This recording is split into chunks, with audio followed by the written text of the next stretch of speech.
And I think, we believe that on the football field, iron sharpens iron. You know how coaches always come out after games and say we just got to execute better? What does that mean? It means everyone's got to do exactly what they're supposed to do. So I think the players appreciate that the coaches get held accountable. I think they appreciate when I say I'm wrong, and ultimately, I'll get held accountable. So, again, we are, and we really strive to be, we are a caring, not coddling environment. I say that to the guys all the time. Caring, not coddling. We are where top producers go to be with other top producers. We want to be with the best of the best. And so if we have a bunch of coaches who are sensitive and coaching staffs who argue with each other, then that's what the players are going to do. So the best thing we can do is just model what it means to be a Lion out there.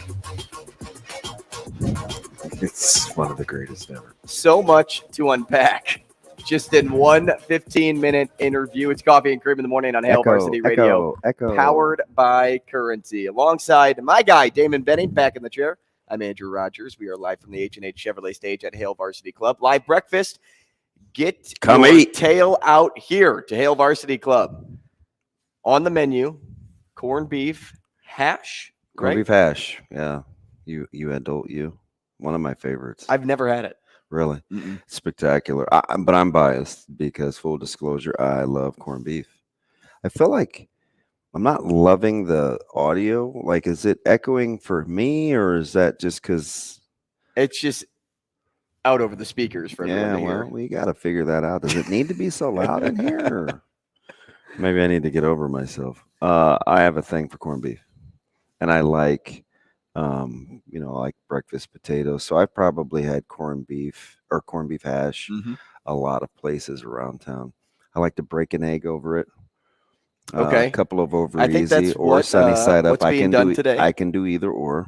I'll even go scrambled with some cheese if I'm in a pinch, and about 15 pieces of bacon, and I'm good.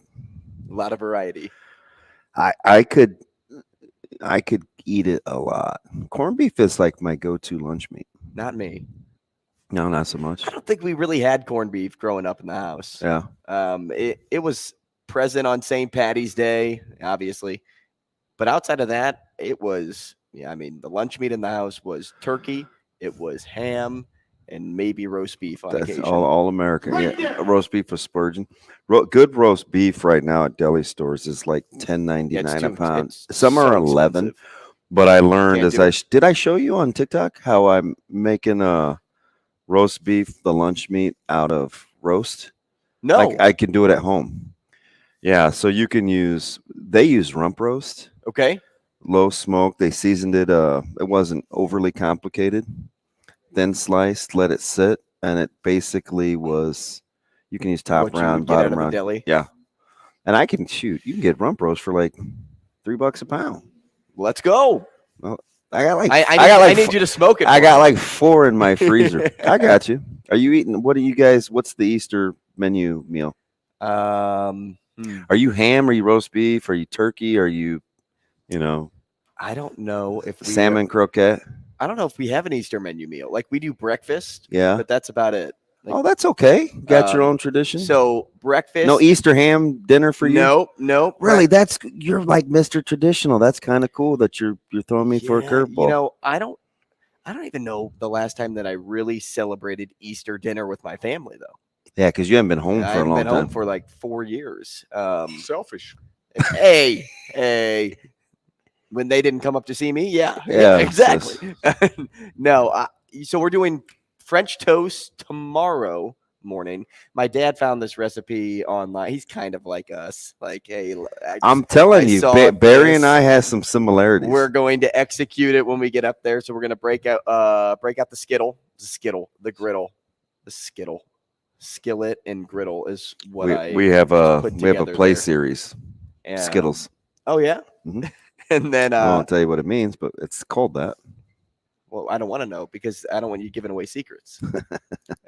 And then iron sharpens iron. And then Sunday we're doing breakfast too. A big breakfast before they leave. Yeah, that's fantastic. I would always prefer breakfast. So is it just me?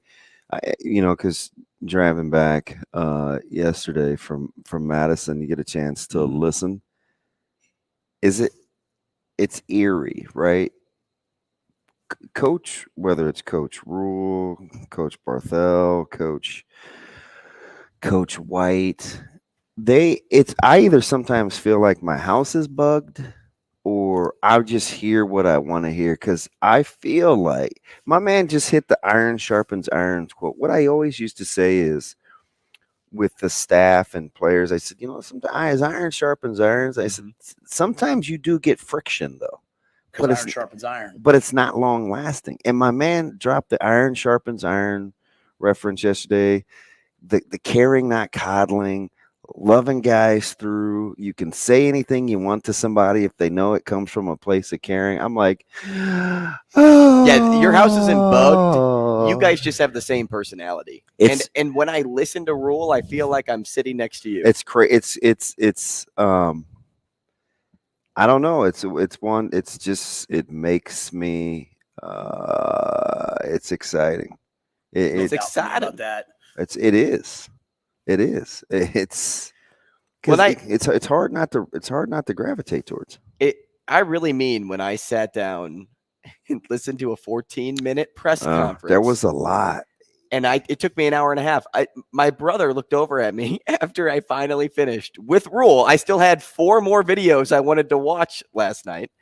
He goes, dude, you were watching that for a long time. I'm like, I paused almost after every one of his sound bites and thought, this man's the king of analogies. Yeah. This man's the king of examples. I got the eye roll in the car. Like, we're just not going to listen to music, or are we just going to do? We did pressers and the Masters yesterday.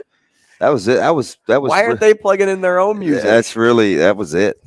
Like, or just kind of kick it here. Who knows? Like watch the Masters like I'll do. So this dude, he's wild. He talks to you. It's like what I would say to if we were at Papio Pub, right? Good drop. They're the conversations we would have. Mm-hmm. Just matter of fact, kind of. But there was definitely, I think, an agenda to yesterday's presser, because he was on a heater. Back to back. Yeah. To back. To back. He was on a heater. I also wonder if Coach Rule listens. Like, and not to us by any means. It seems crazy. But I almost wonder if he just listens to the outside noise a little bit, and then he's able to then address certain things. It's too coincidental. People are, running around the mill with. Is it? No, I don't. Jordan. I don't say anything about it. I just don't know. It is Jordan.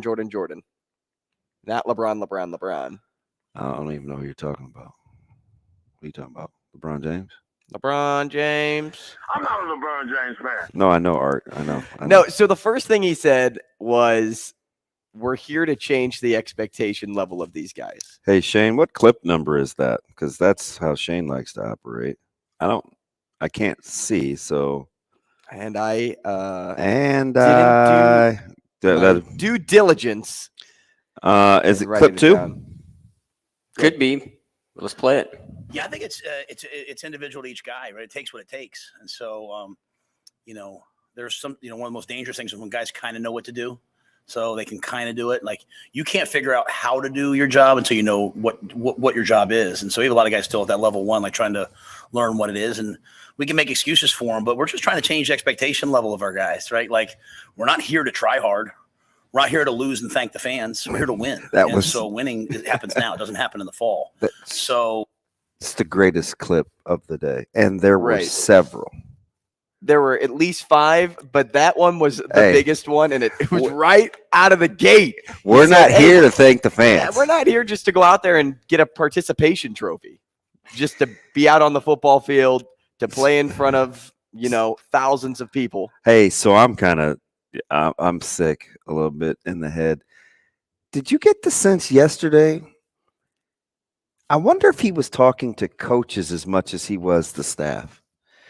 Maybe yesterday was one of those days where coaches may have been in their feelings a little bit, or I dropped the "I'm here to coach" coaches line.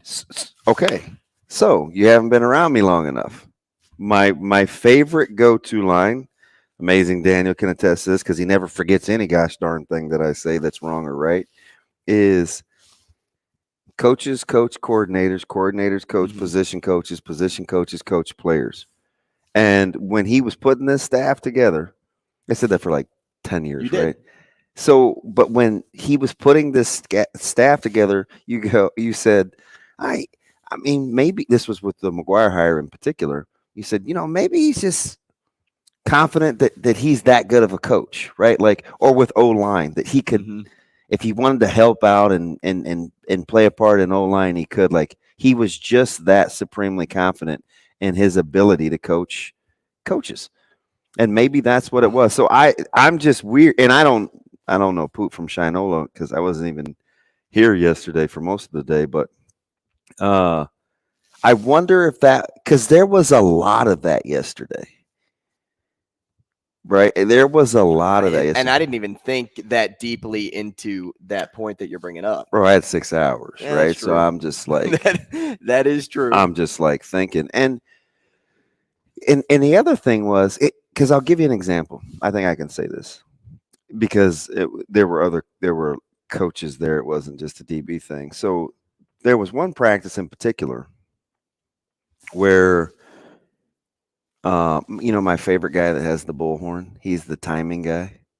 I don't want to give him up because but I would I would spend quite the guy a bit that's of on point yes. pacing practice. I talked to him every 5 seconds. He's probably like, get this little dude out of my, because he's kind of yoked, but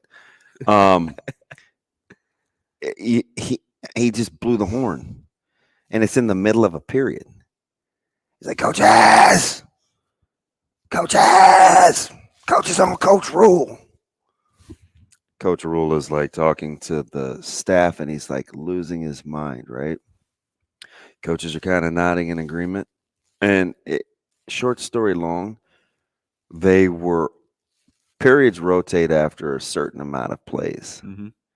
There's a certain amount of periods going on, stations.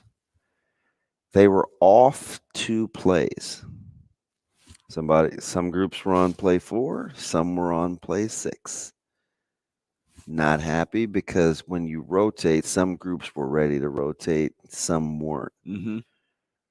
Stopped it just to let everybody know that that's not how it's going down. Now, it turns out he had to own it because they really were on play 6. And he was on 4, but he was like, that's on me. Won't happen again. We good? We good. Right? Like, that's the practical application of modeling the behavior that you want for your coaches. But yesterday, man, he went.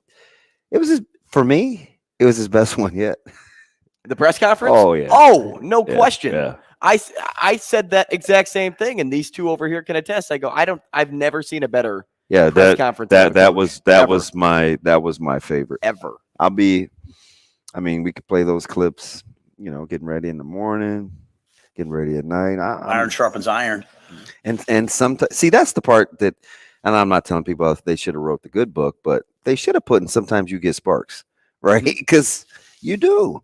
I mean, when you sharpen iron, you see little orange things flicker up. And if you don't get sparks, are you really? You're not sharpening a goddamn thing. Are you thinking through things from every angle, every perspective? Are we just on the same page and it's this way and no other way? No. Yeah. Everybody has a different look at how this play just went about, and did you see the movement from this guy, or this route could have been done better? And if everyone was like, oh no, like we're on the same page, that route could have been done better. Well, you may be standing over here thinking like, I thought he did it pretty well, and I don't know if it could have been done better. Yeah, and right on cue. Our listeners that listen all the time are probably like, that's just because he said such and such and you do. Well, kind of, because on Wednesday we asked BC. I said, BC, are there any older guys that we probably should be hearing more about that aren't getting that aren't being mentioned, or should we just assume that they're doing their job? And we brought up 2 guys, or I brought up 2 guys in particular. I said, because I think you said, well, either BC or you said, well, like who? And I said, I don't know, like Reimer, like Miles Farmer. BC was cool. He was like, those guys may just be steady Eddie, right? Just good at their job, nothing to say. I kind of enjoy that. But yesterday, who was at the podium? Who did Coach Rule talk about? Shane, that clip is number 7. Rule number 7. Yeah, Miles.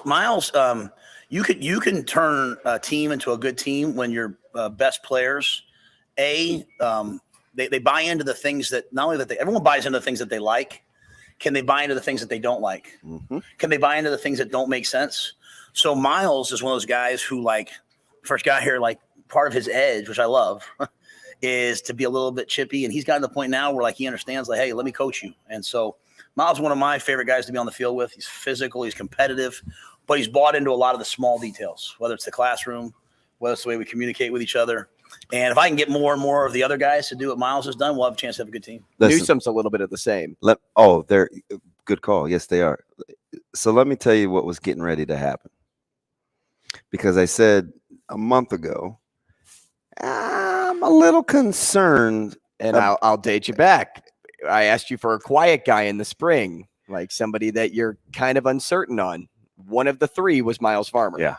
Yeah. So because admittedly, and anybody that's ever heard me knows, I'm a Miles Farmer guy. I have been since he got here. I would tell people, he's not a fake tough guy. Like, he's about that life. Like, he really is. He wants all the smoke. He wants it all the time. But he's hard-headed. So I like that because it's like a younger version of me, right? Where you just, for whatever the reason, if everybody's going right, man, you may go left just for a sec, just because, right? You want somebody just because you want to. You want somebody to say something because to you can.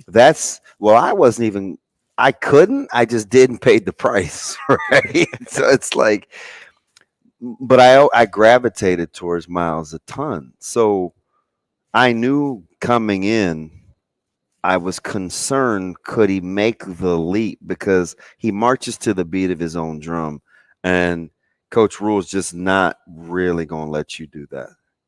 Like, you're free to be an independent thinker. You're not free to be independent of what everybody else is doing. And you better figure out where that line is crossed, right? That's just how it goes. No doubt to me about that. So I was worried. And listen, my man got off to a slow start. Right. And you know what's funny? I wasn't worried about the guys I didn't hear about, because I figured if we didn't hear about them, they're meeting the standard. So it's 2 things, though. It's 2 different things. When I asked BC the question on Wednesday, I was asking it exactly what I thought. Is it because they're steady or because we should be concerned? Because everything is so intentional. The videos are intentional. Who gets the pub is intentional. Who comes to the podium it's all intentional, right? So with Miles, I went down there a couple weeks ago, and it was just me and Coach Rule, right? Who was the first guy that I asked about? I said, hey, well, it wasn't the first guy. He's in the top 5. Mm-hmm. I said, you gotta talk about my guy, man. I said, and so, we dialogue and we shoot the breeze, and I'm like, come on, Miles. Like, I'm cheering for you, right? Because I think deep down, Farmer is one of those guys that wants to be led. Most people want to be led, right? Young people want to be led. Even if you are hard-headed? Yes, because deep down, you do, right? Am I hard-headed? Yeah, right? But you still want to be led. Yeah, I want guidance, right? I want to know where we're at, what we're doing, what's that. Like, I want it all. Like, tell me, right? And let's see if I can rally to the occasion. And so for him to say what he said, because I'm telling you, and I know our fans are like, man, damn, Damon, it's just because you like the guy. It's not, because fans have a little bit of trauma. They saw the Miles Farmer that got hurt before Northwestern, or warming up in Purdue, and was having pick sixes and a good player. Then they saw him come back, and it's like, man, can't take good angles, not very fleet of foot. He's not very sudden. And then the start last year, he was kind of rocky. Yeah, but then he got around Coach Bush. He started playing a little bit more one-gap scheme, getting guys downhill. And it was like, oh, maybe Farmer showing some flashes. Now, Bush and those guys didn't have him long enough, but he started to look more like the guy that came out of Georgia. And then yesterday, He said what he said. If I wasn't driving, I would have gone out of the car and jogged. Like if I was at if I was stopping to get gas or something, I would have jogged. You'd have done some jumping jacks. Yeah. Yeah, I want my 8 back. Those look so silly. I'm trying to get my 8 back for sure. You know, You can pull it off. Hey, Dad, you know, it's Dad, just, stop doing jumping jacks. Because I'm telling you, they need his emotional toughness. Like if they can, I'm telling you, like if I could combine, like if I was going to make like a prototypical guy, at the safety spot, I would mix in Kobe's athleticism and versatility with Miles' ability to not give two cares and just go with it. Like that would be the dude. He explains it how he knows how to explain it. Do you also notice how every time a defensive back gets up at the podium, they mention Malcolm Hartzog's name? Yeah. Every time that name gets brought up. The only listen, I'm all in on Hartzog. The only thing I want to see is he has to make.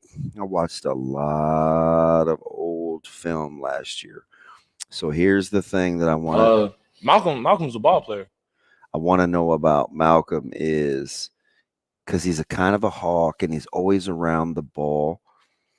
Occasionally, sometimes as that field safety, you may have to be an alley runner. Like it's not a ton of contact. You got to kind of make some more plays, but will he get in the run game and fit in the run game and be good with contact? Like that's the thing that I want to see for the evolution of his game. I think he is that guy that puts his body on the line. Yeah, we'll his see. Work ethic is outstanding, and something that I really like too. And I've mentioned this before. He's a quiet leader. Yeah. He's someone that puts his head down and just knows the job. He knows the day. He's there to win the day. And that's something Coach Rule says a lot, and we'll get into more of that as the show goes on. We are talking to Mike Schaefer coming up in the next segment. We have Mike Sautter and Matt Vrzal in the 9 o'clock hour, as we always do on a Friday. Yeah. And then at 8 o'clock, we are talking the Masters with Ryan Balengee. And a lot went on yesterday. I can't imagine listening to golf. It was fantastic. Watching golf was fantastic. Even better. It was fantastic. So I'm new to listen. It's such a new perspective. I'm new to listening to golf, but the feet, the right to left, 4 or 5 inches, just short. Like, could you picture? Yes. Every moment. Yes. It's the best radio call you can get. Then. It was pretty good, man. And I think because Cougar's the only guy I listen to do the Masters. I've never listened to like I'm on the Golf Channel on satellite. Oh, it was fire. I don't even have Sirius Radio anymore. No, thank you. My truck's about to run out too. Don't worry. Me the wrong way. Stop bugging me. Mike Schaefer up next. Rogers and Benning will be back in 5 minutes.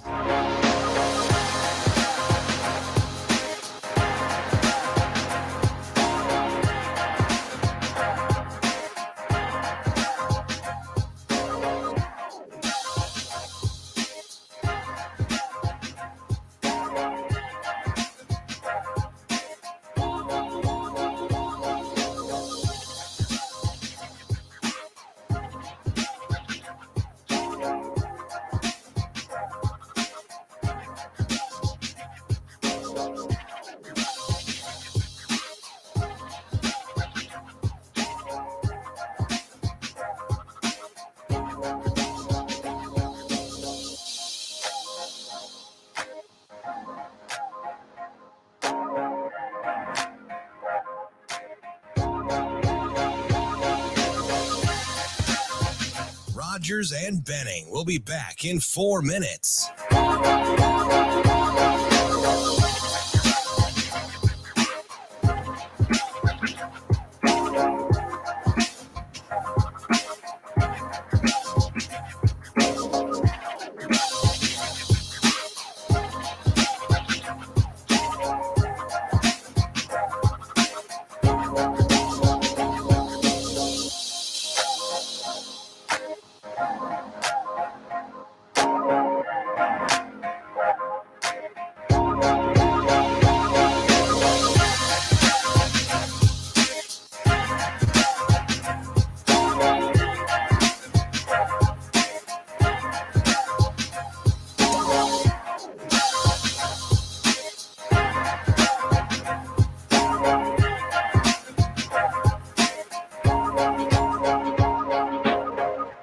Rogers and Benning will be back in 3 minutes.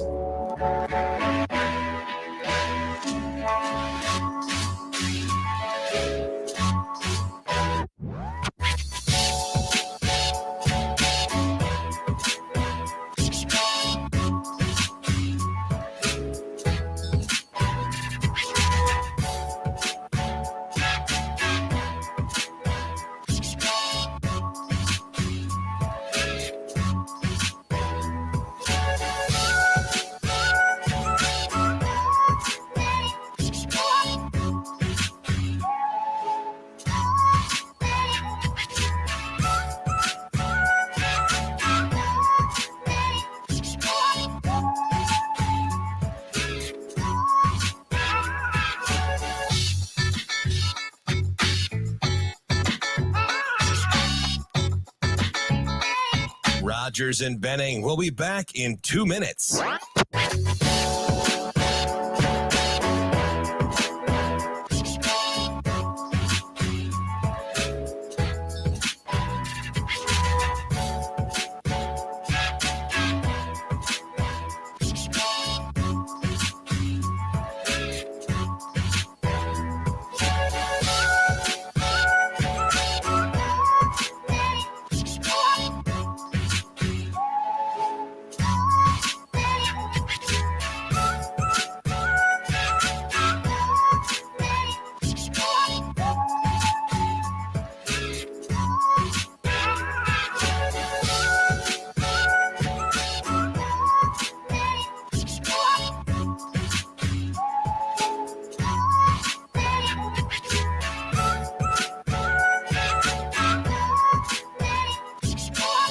Rogers and Benning will be back in 1 minute.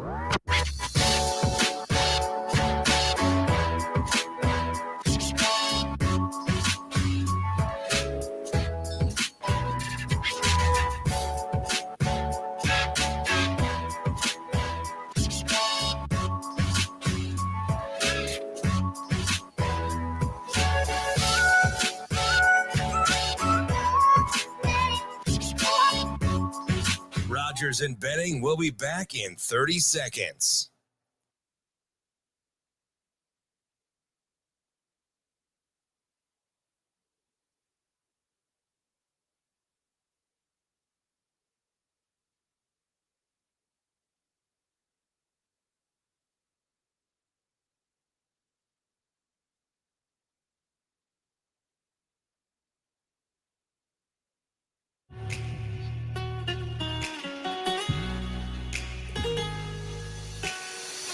Coffee and Cream with Rogers and Benning on Hail Varsity Radio. Normally you notice that they're early enrollees, but like Cam Lenhart and Prince Will spent a lot of time on our first string. They are outstanding players. Boodle's finally been cleared to practice full time, and he's just got a great feel. You know, when you recruit guys, sometimes you don't know the feel that they have, and I guess when you come from his lineage, you can expect it. But like he's out there, he made a great play on the goal line today. And so, Gunnar Gatula is out there. Like, that's the hardest position. Like, hey, be an O lineman. Oh, by the way, go play left tackle and be running with the second unit. And I think he's done an excellent job. Excellent job. So I probably forget Maverick Noonan's natural pass rusher, great feeling for it. So I've never really noticed, right? Like, hey, these guys are all early enrollees. They just kind of fit in. Is there anybody else I'm missing? I don't think so. They kind of all fit in. And again, that's why I talk about some of the walk-on players that we have. I never noticed that, hey, he's a walk-on, right? We got a bunch of guys that I know could help us. So like Herbeck's been playing his tail off, right? So, we try to look at everybody and just kind of where they are right now. And I think those early enrollees are going to help us. And maybe they won't help us this year. I mean, I hope so. Who knows? That's why I always say, like, I wait all the way till training camp to kind of make those decisions, because some guys are going to make huge jumps in the summer and some guys won't. Coach Rule is the ultimate cheat sheet. If you are in class and you're like, man, I didn't study for that test. Yeah. If you had just Coach Rule's 14-minute presser, I'm telling you, you'll get a 96 on that test. You didn't need to be at practice. You didn't need to be anywhere. He told you all the answers, and he gave you a great way to describe those things. Coffee and Cream back with you live from HVC Live Breakfast. Amazing Daniel, thumbs up in the middle or thumbs down on the breakfast? Of course it's a thumbs up. God, So that's a monster plate. and get a plate of the corned beef hash. If you need anything, apparently we need to ask D. Number one, take a look at his equipment, right? You ever seen him on Twitter like when he's playing? He spent quite a bit of money on his instruments. Number two, when we were talking about dirtying up the wall back at headquarters when we were there on Wednesday, this dude has that panel in his basement. So listen, good on your wife, because I'm sure she is like, who did I marry? the money maker. But D, like, he's got big toys, his bikes, his motorcycle. Like, he's just a giant kid. Hey, if you want to adopt, you can claim me for taxes. I just got to get the perks. All in, man, on yesterday's presser, as we talked about early enrollees. Hey, Shane, where is Schaefer? He's on. There he is. Hopping in via hat on StreamYard. backwards. Hey, we're matching. Look. Live on Twitter. Oh, hold on. Hey, we're matching. Guys. Mike, why are you laughing at me? I don't know if either of you could fit in this T-shirt. Maybe DB. No, I couldn't. But if Dude, I took Schaefer's hat and your vest, I'd look kind of funny. It'd be monochromatic. Mike J, good morning, man. How are you? I'm good. How we doing? Just, I'm good. Maroon Friday, apparently. Yep. Hey, that's how we do it. Outside of AR, I almost said AR-15. It's cool. Outside of Uncle Ruru, she's gonna be here today. How is embarrassed the word? Schaefer, this is like the third week in a row Gunnar Gatula has come up. If we're being honest, in the media and recruiting folks, he was an afterthought to this class. This guy next to me, for whatever the reason, is the only one that put him in his Super Six. And I said if he's right, he'd be a genius. Here we are, Gunnar Gatula, doing the darn thing. And I watched it live, and I was like, was he sandbagging me? Because he's a technician. Yeah, he's got a great opportunity because there's not a lot of offensive linemen in the spring. And so he's getting to work a lot of reps, and he's getting great instruction to go out there, every day that he's practicing and getting the opportunity to just put it on film. Sometimes there's no substitute for that. So is he game ready for Big Ten play? Like, would you feel great if that's your starting left tackle on August 31st? I don't know, but I'm happy for him that he's having the opportunity to get these reps. Someone's got to take them. That's the thing. They've only got a handful of linemen, and so it's a great opportunity for him to continue to get better.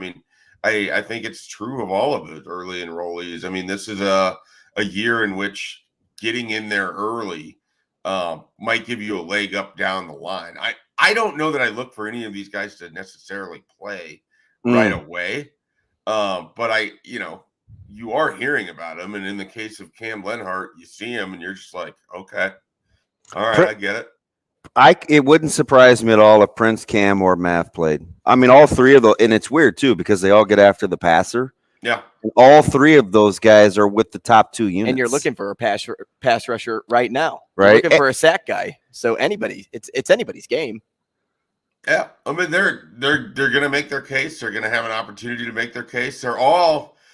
All of these early enrollees are at spots where Nebraska is essentially looking for help or have maybe some depth deficiencies that allow them to have these opportunities. And so if they're able to take them and run with them, great.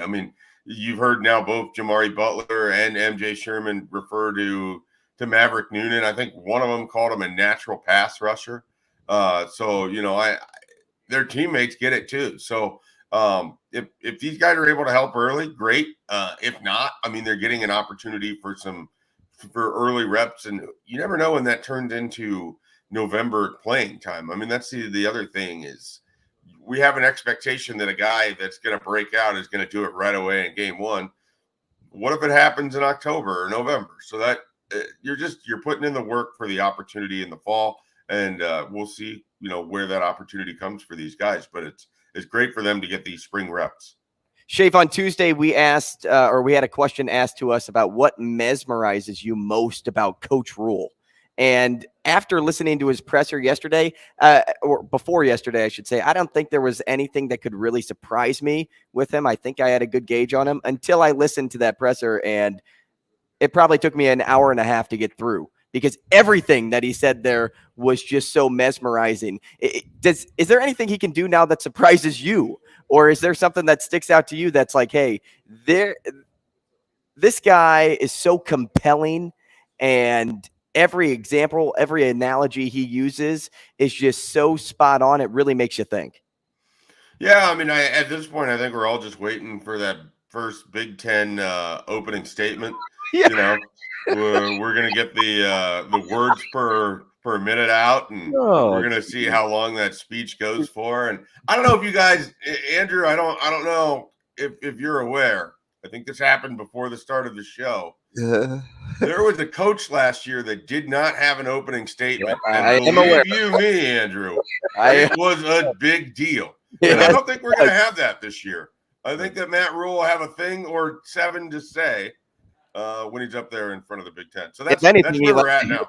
He likes to hear himself talk at least, so I'm sure we'll get one out of him. I don't know about that part, but Schaefer, when you're taking a look at this deal and they're piecing it together, how much are you willing to roll the dice or compromise? Okay, now the roster's it's good or okay or whatever. It's certainly not great.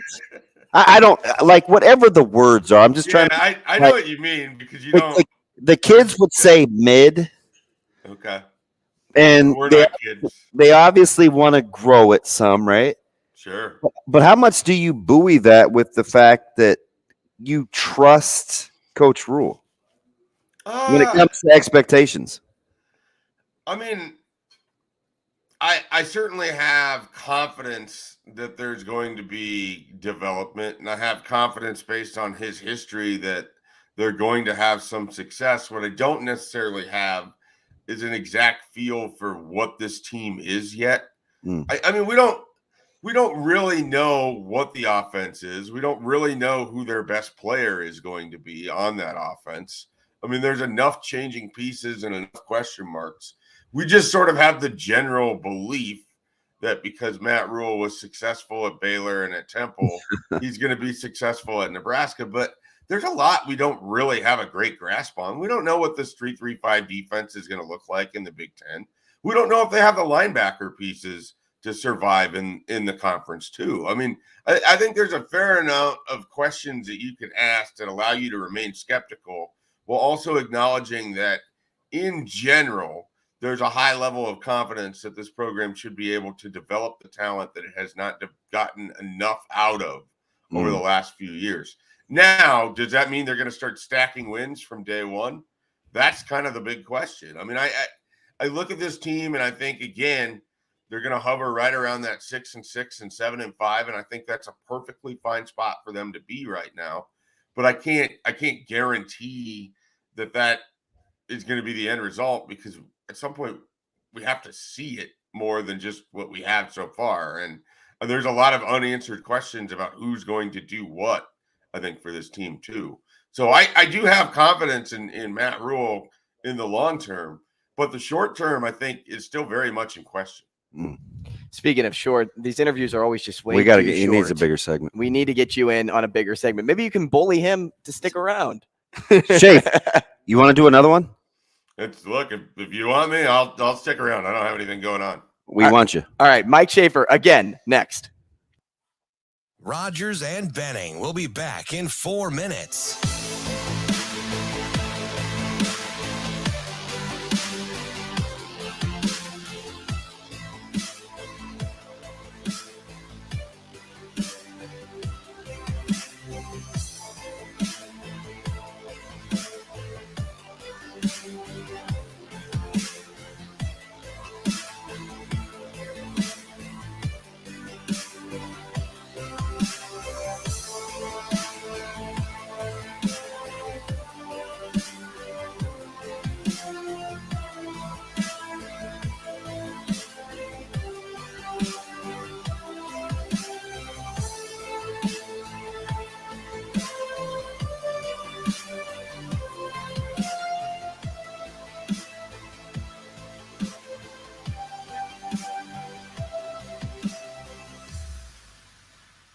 Rogers and Benning will be back in 3 minutes.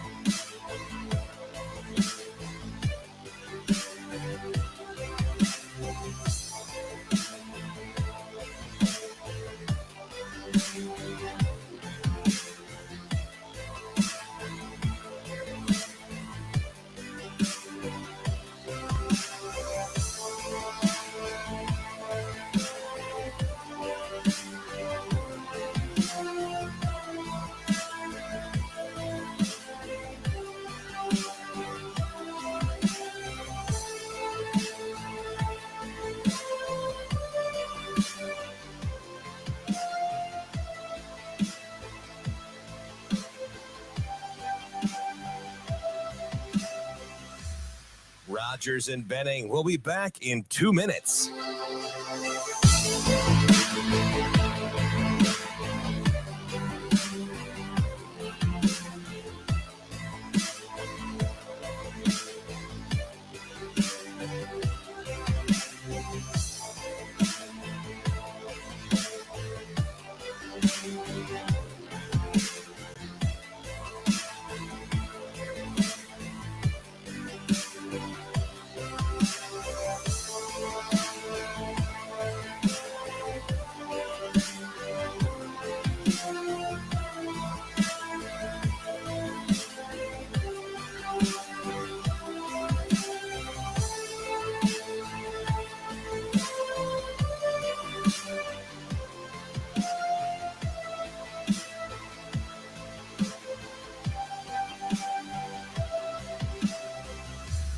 Rogers and Benning will be back in 1 minute.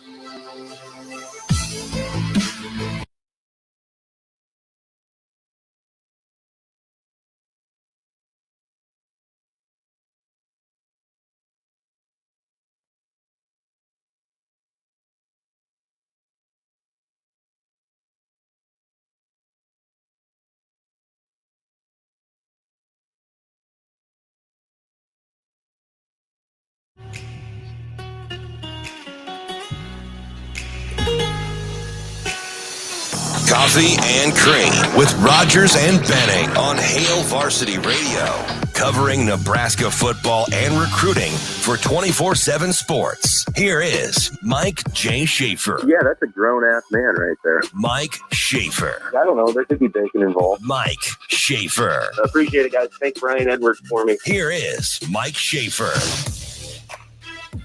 For those that may have missed it going into the break, because yes, we ran over. Yes, it's a problem. And don't worry, our boss has addressed it with us too. So we will find a way to fix it. But we did say and get Mike Schaefer to stick around for one more segment with us. We appreciate you, Mike. I'll welcome you in once again, a part of the Maroon Gang, the Three Musketeers. Mike, good morning. Sports. I just want to comment real quickly. The hard clock on this show is something I'm so not used to with Damon. I know, right? See, I get a lot of the blame, but I'm telling you, it's everybody. Like, it was just a thing where, like, if your producers could maneuver the clock, they would. There just isn't a lot of, I mean, hard outs are hard outs. Yep. That's why. Because we're dealing with automation back at the actual station. So when we're on remote, you have to hit the hard out because no matter what, they're hitting that break. Bang! They're hitting that break. Shafe, we talked a little bit about Miles Farmer in the opening segment, and it came back to a name that we haven't really heard about this offseason, and then we heard about him in a good way. But when you were talking about Gunnar Gatula, too, in the last segment, you kind of alluded to similar things that Miles Farmer was sharing, a guy that's just coachable, right? And that's really what it boils down to. Even if you don't understand what is being told to you, you still embrace it because you are being led that way.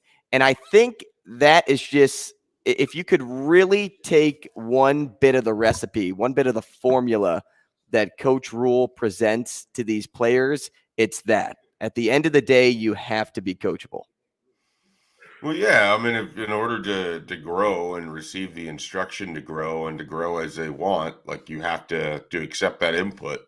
and then you have to utilize that input. And I mean, I wrote this on my message board. I sent it to Damon actually, just because I thought it was a great example of Evan Cooper. But there was a moment that I saw Tuesday at open practice with Evan Cooper and Sincere Sefuya, and it was during the special teams.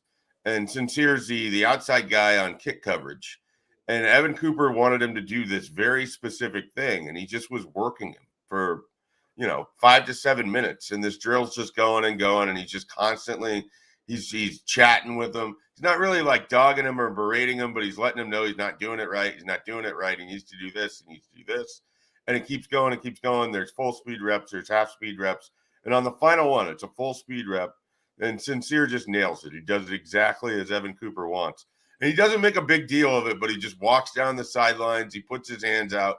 He acknowledges, that it's a job well done. And it was nice to just sort of see that in practice, like to see kind of how that works, to see a guy just grow and get the 1% better in that moment that they talk about. Because now what you do is you build on that. You get the basic down. You're moving on to the next thing. You know that this guy is receptive. You form that bond. You know how you can work with him. You know how he's going to receive that information. I mean, a lot of this spring is learning for the coaches too. They have to learn the guys in their room. They have to learn how to talk to them. They have to learn how to communicate with them. I mean, Damon knows this as well as anybody. Athletes aren't one size fit all. You have to have different approaches with different guys, and they have to meet you in the middle sometimes. I mean, that's part of the whole balancing act. And I think that's happening at a large level for the entire staff. Schaefer, you know what? Self-admittedly, I'm a little warped, but listening to this presser over and over on the way back from Madison yesterday, I couldn't help but to think to myself, because he's so intentional and specific, Coach Rule. I thought a lot of that may have been for the coaches. How did that even dawn on you as you're listening to the presser, or did you just kind of take it for what it is with all the direct messages that were in that 15 minutes yesterday? Well, I mean, I definitely think that coaches can be subliminal in terms of how they want things to be received and what's being said. Sometimes you have stuff that's specifically addressed to a group of players that you want to get across. I mean, sometimes you're expressing confidence in guys that you're hoping it's going to help grow their confidence and they're going to go perform even better than where they're at. I mean, that stuff is not new in terms of interview response. So I wouldn't have put it just like you did right there, but it wouldn't surprise me if some of it's aimed towards his own guys, internal motivation. I mean, this is a staff that has to develop too. That's another aspect of this. This isn't, this isn't a group of wily veterans that have been around the block a bunch of times. It's a lot of guys in, really trying to earn their roles and prove to Coach Rule that he made the right decision by elevating them and putting them in some cases in their first position coach spot. So it's a work in progress for everybody this spring. So it wouldn't surprise me if some of his messaging was directed towards that as well. Schaefer, do you ever sit back and try to interpret something on your own, craft your own opinion based on what Coach Rule is saying? Because for me, every time I listen to a presser of his, it's why it takes me so long to actually get through it. And it's because I'm trying to put it into words to where I really understand. Not that Coach Rule isn't, saying something and it doesn't resonate, but I'm like trying to put it into an example into my life. So, for example, we talked about the change in expectation level for these guys, and it's not about moral victories anymore. It's not participation trophies. It's winning happens now. It doesn't happen in the fall. It happens now. And so I'm like, what does that really mean? So I tried to interpret it the best I could. And what I landed on was controlling what you can control, meeting goals, whether they're team goals or individual to start the year, and just putting in effort. And going back to something he says a lot is winning the day. Do you ever find yourself interpreting things to make it easier on yourself? Not, I think, in the literal sense of I'll sit down and I'll be like, okay, so he said this and I think it means this. But a lot of it, I think, all builds back to the general idea that they really subscribe to, is that they want to get 1% better each day. I mean, you have A lot of players talk about this. I've heard a couple of assistant coaches reference something similar.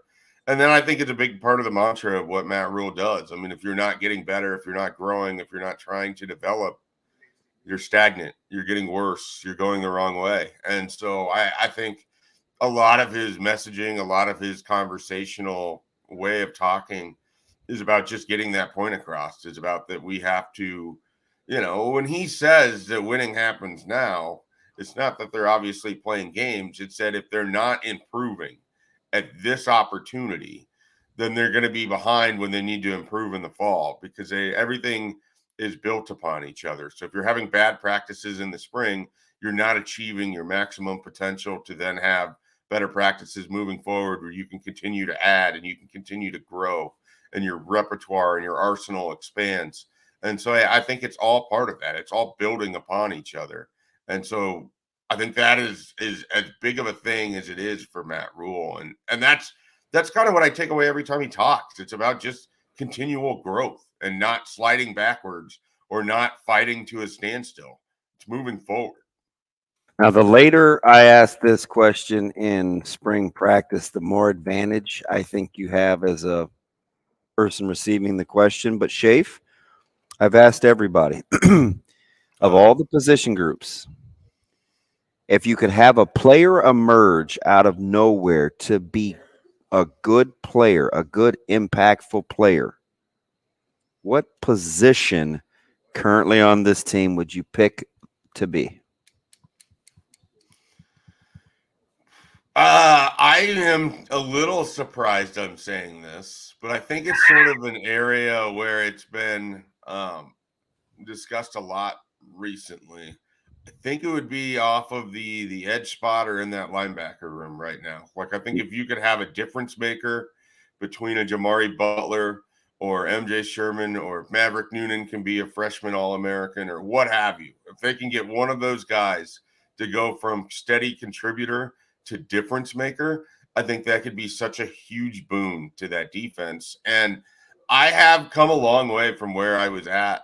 I feel better about the defensive line right now. I feel better about the offensive line right now, at least in the sense that I've made peace with the idea that the offensive line is going to have to improve with the guys that it has. There's no one magically coming through the door that's going to solve this thing.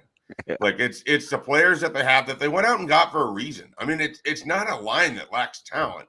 They just have to improve. So I go back to this linebacker spot.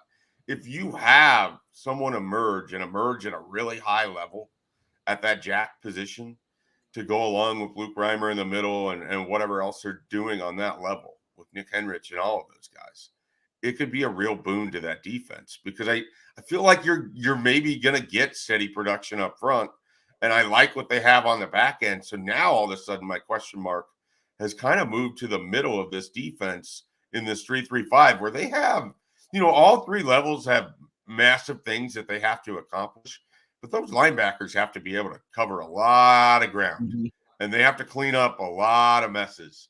So you need them to play at a high level. So if a really good player emerges from that jack position, that defense gets better in a big way. Mike, we appreciate your time this morning. Thanks so much for going long with us. We'll try to move you around next week. I could be a utility infielder. Just let me know. Hey, by the way, are you pleased with the start of your Guardians? Yeah, well, I'm pleased that I get to watch the games now. I work. All right. MLB TV, so I get to watch them. But yeah, I mean, they're 5-2 through 7 games. You can't be too upset with that. They got their opener today. It'll be great. I'll have the Masters on one TV, the opener on another. It'll be a good time. Yeah, we're like kindred spirits, because I not only have them winning the Central, but Ramirez is my AL MVP. So he's gotta start launching some bombs. It'll come from your lips to God's ears, buddy. It'll come. Shay, enjoy the rest of the day, man. Have a good Friday. All right, have a great Easter weekend, guys. Hey, thanks, Mike too, man. Coming up next, we're talking the Masters here on Coffee and Cream. Rogers and Benning will be back in 4 minutes.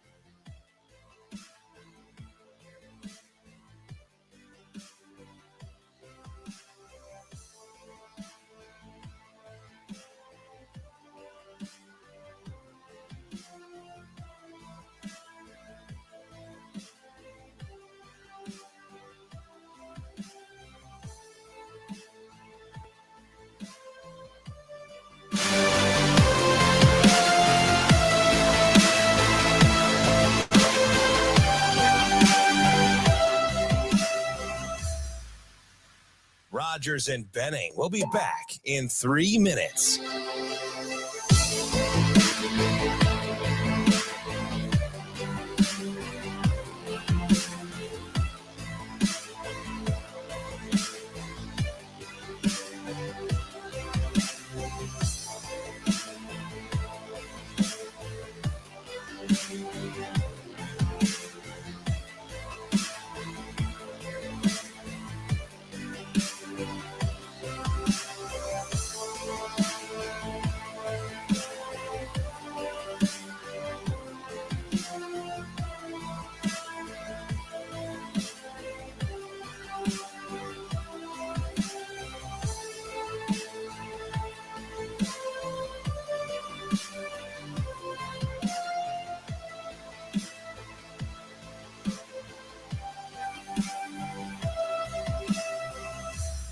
Rogers and Benning will be back in 2 minutes.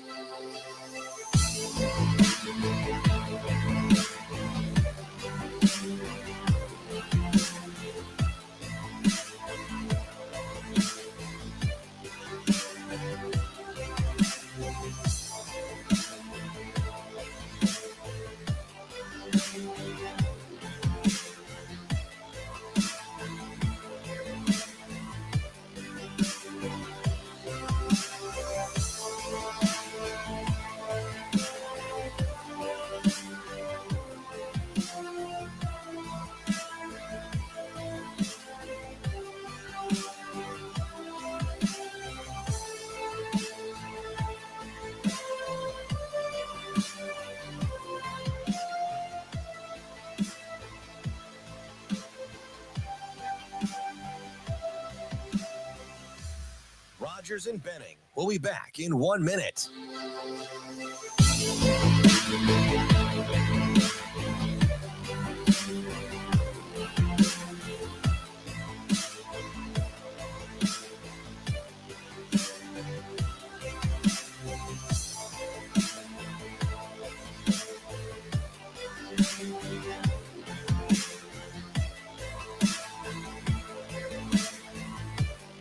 Rogers and Benning will be back in 30 seconds.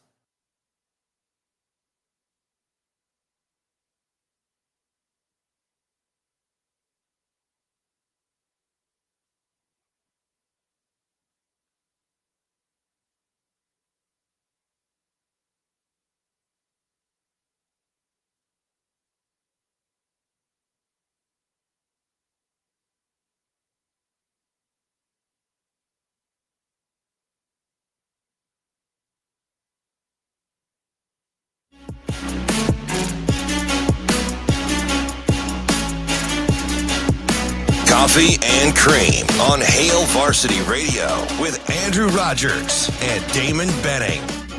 Brooks Koepka now down the hill at 17. This to go 6 under par. Yes, sir.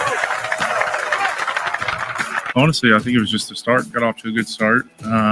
Anytime you're 200 through 3, that's a good start. So felt good. Kind of just piggybacked off that momentum, and very happy the way I played. Drove the ball really nicely.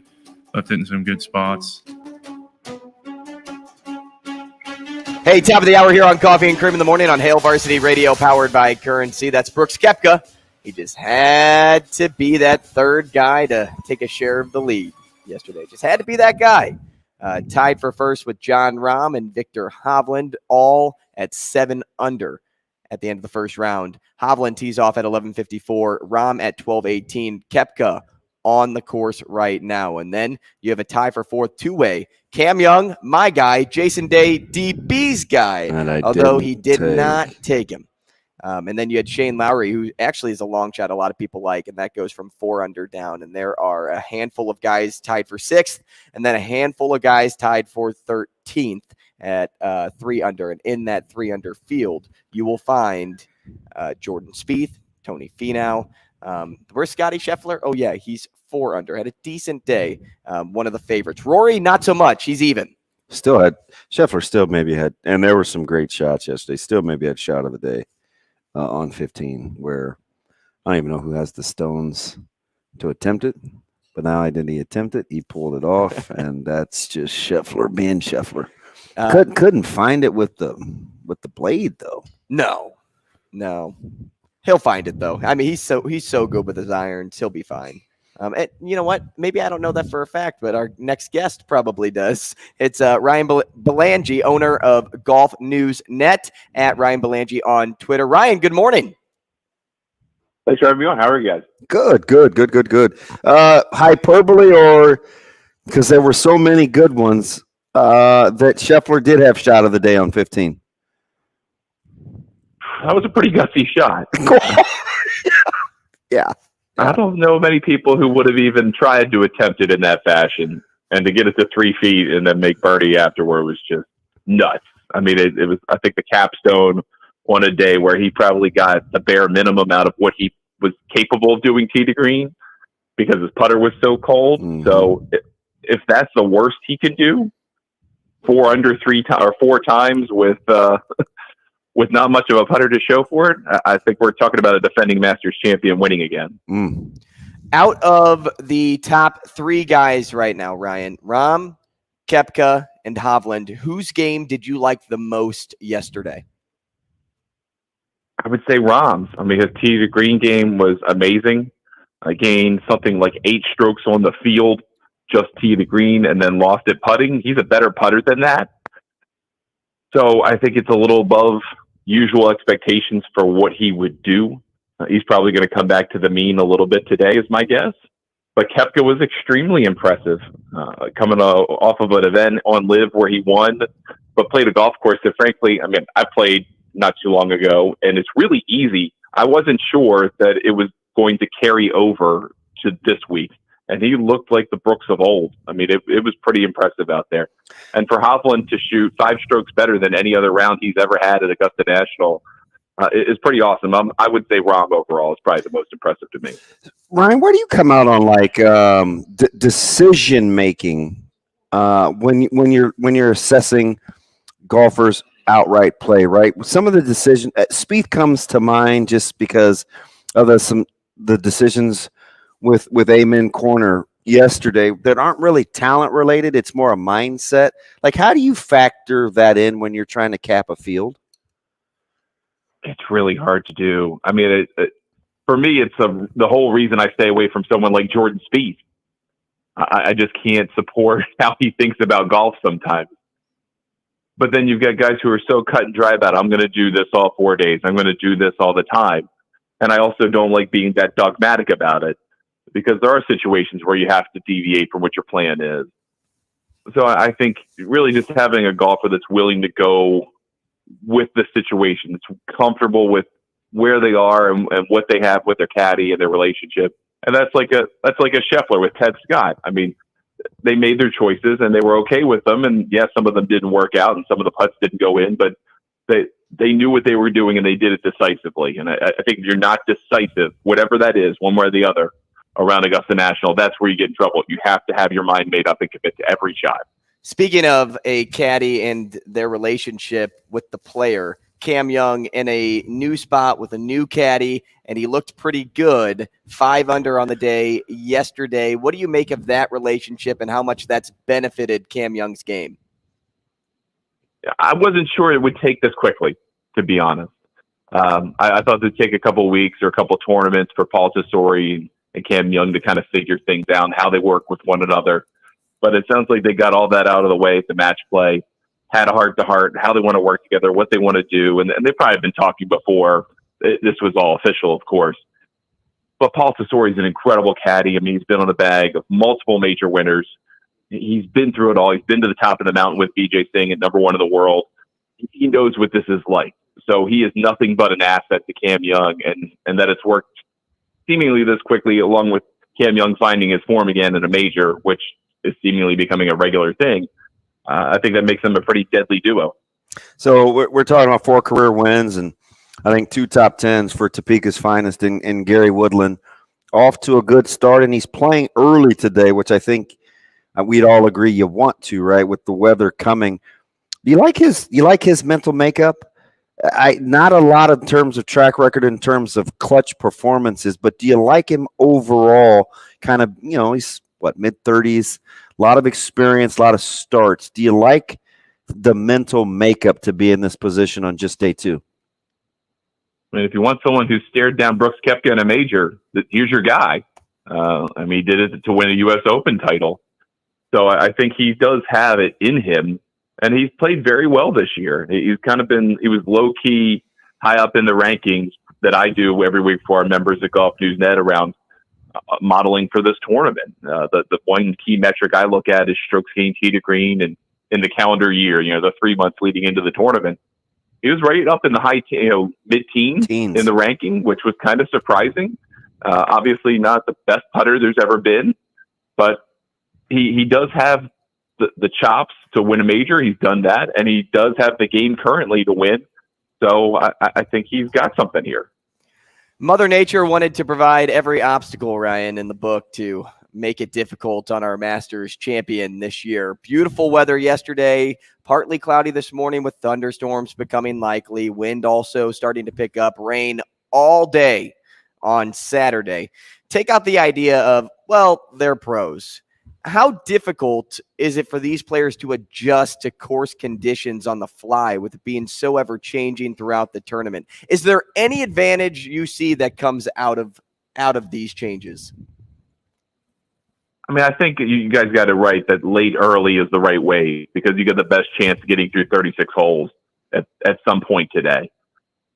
And that just means you can play the waiting game. And hopefully for them, that doesn't mean waiting too long, right? If Saturday for some reason is no good and they can't play or they play very little, then you don't start your third round until Sunday sometime, which then maybe you've waited too long to play. But we'll see about that. I think in terms of changing conditions, at Augusta National, they've obviously got the sub-air system underneath the greens. They can take the moisture out at a very rapid rate. They could keep the greens running a pretty pure pace. They'll be a little bit more receptive like they were yesterday. But I think that the wind picking up a little bit, maybe the occasional spit, I don't think that's necessarily a big deal to these guys so much as getting thrown off rhythm.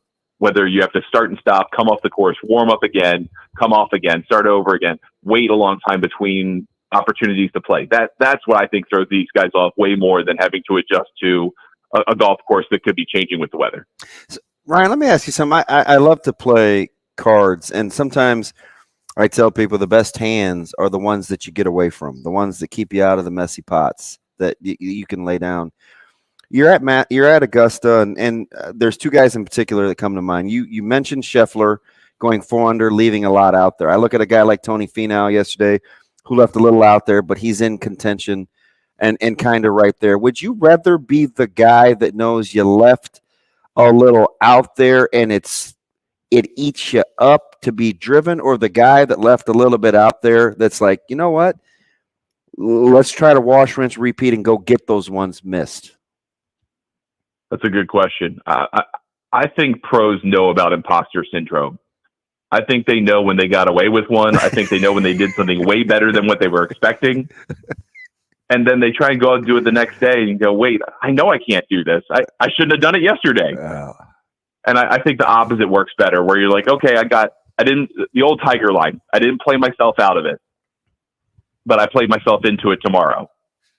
And that's the opportunity that Scheffler and Finau and a number of guys who may have felt like they left a few out there. And frankly, Finau always leaves a few out there. Doesn't he?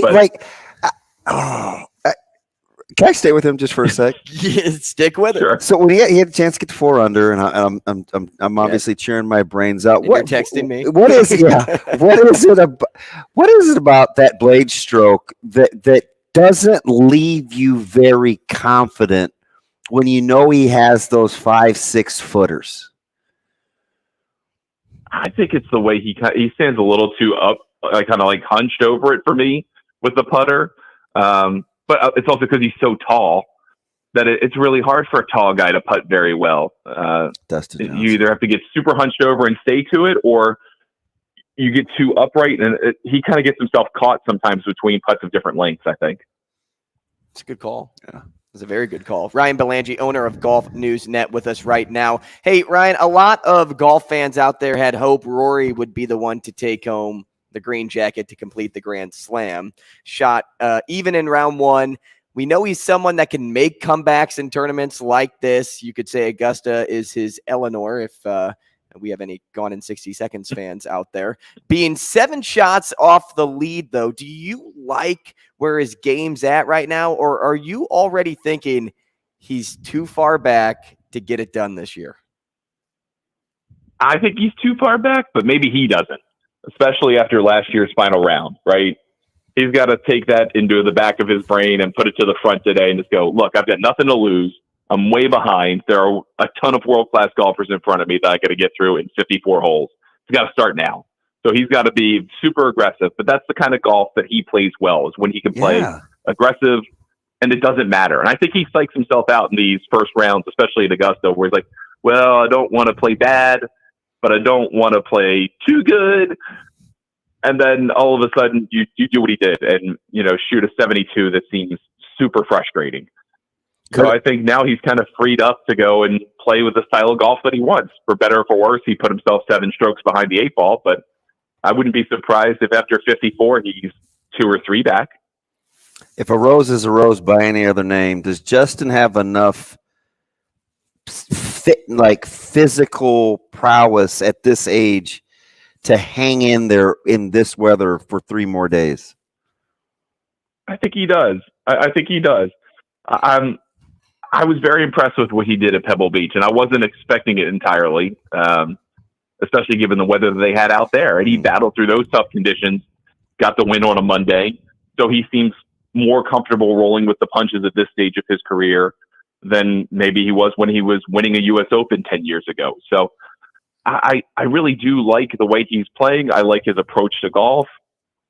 At one point, though, he's going to have to find maybe a little bit of an extra gear compared to the best in the world, who, those guys who are a little bit younger, certainly a bit farther than he is off the tee. But he's got it. He can do it. I wouldn't be surprised if we get a little bit of an older winner this year, if, and that's a big if, those guys at the top that are quite young kind of go sideways or fall off a little bit in bad weather in the start and stop of the weekend. Ryan, I got one last thing, and then I'll let you go. Everybody had their favorites coming in. We drafted on the show Wednesday. We've studied the odds, and now we got a taste of who's feeling it and who's not. Is there somebody, whether at the top or not, you watched yesterday and thought, I like the way he's playing despite the score he finished at? I like Shane Lowry's round a lot. He's right there. I waffled on him the entire time to bet him. I didn't wind up not betting him. I have Sungjae Im. I like what he showed. He just didn't get much out of it, so maybe there's something there. Again, that was more decision making. That was more decision making than talent, right? Yeah, exactly. And you can't make those wild. Hopefully, you clean up those mental mistakes for the next day. But Morikawa is the guy that I've kept coming back to model after model after model. So hopefully, 69 is not the peak for him this week. It's just the beginning. I'm kicking myself. DB's heart's pounding out of his chest. Yeah, because we serpentine the draft, and he was my guy all week, and I faded him. I didn't do it because at the end of the day, I just didn't trust the putting. What did you see where you're like, okay, I'm a models guy. You're obviously really, really good at this. What should I have been willing to compromise? I think bad putters can win at Augusta easier than any other major. And the reason is good approach play doesn't always translate into a good result, if that makes sense, like from a strokes game perspective. And so you could hit a good shot, be 2 feet off, and now you're lagging. You could hit a bad shot and it, pays off pretty well. And now you've got a close putt. Just because the way the greens are, you kind of have to accept you can't be that precise.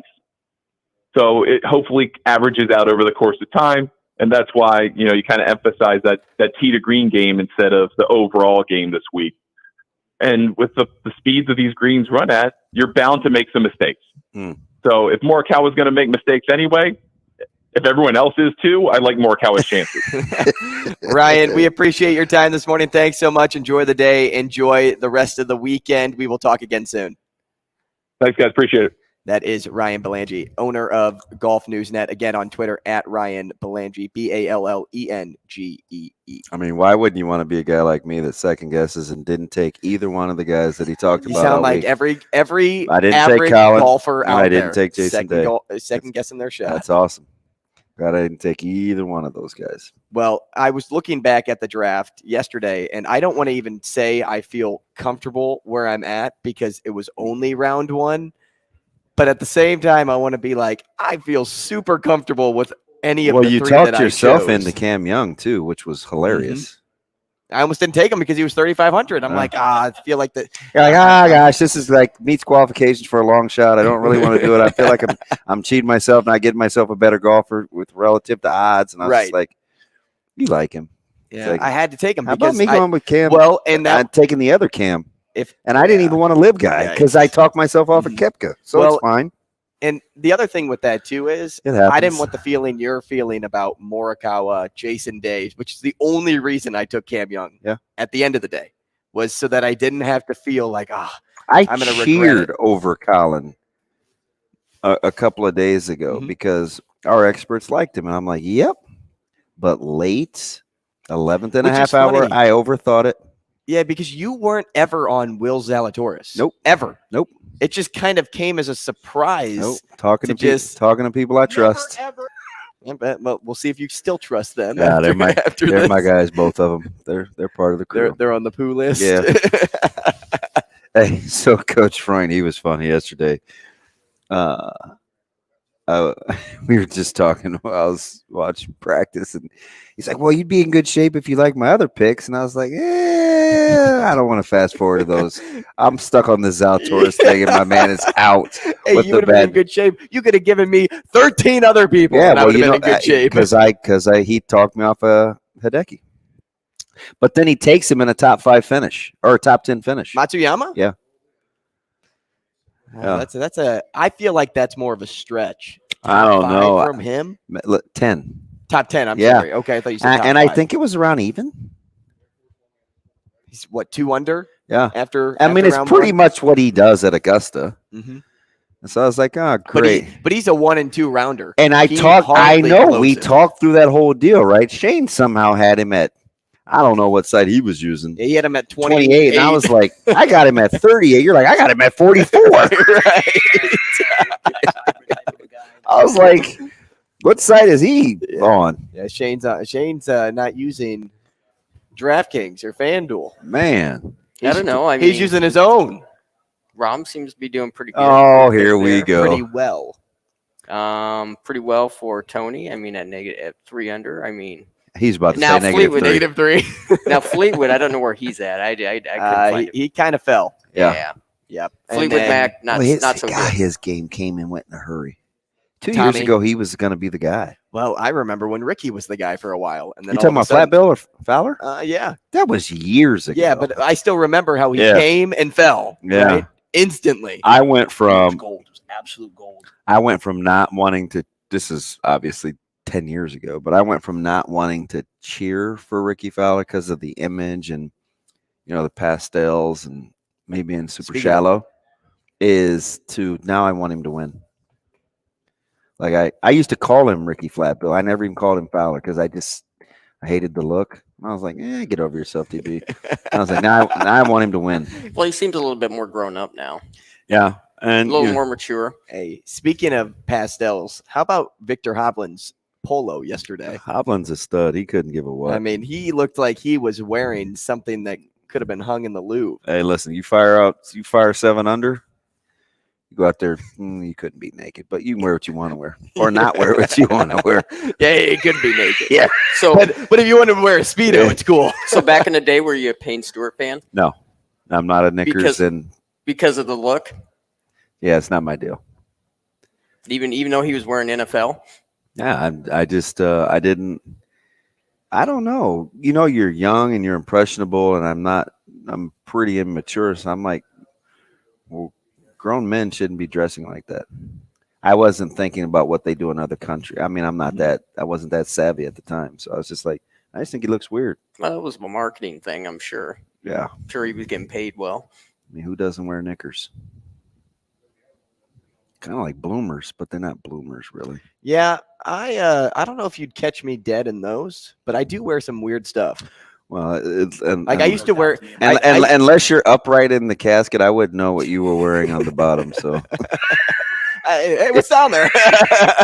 yeah, I would never. I'm mortified. No, I used to wear velvet suit jackets. What is that? Velvet? Yep, velvet. Oh Lord. Yeah, you got to laugh from the audience. They know the line. Oh, velvet, huh? Velvet suit jackets. How'd that go? I used to wear a fedora. Why am I not surprised? Well, because Neil Caffrey wore a fedora. Oh Lord. White collar. We always go back to white collar, DB. Not surprised in the least. That was fashionable. Is that what you call it? Oh, I know.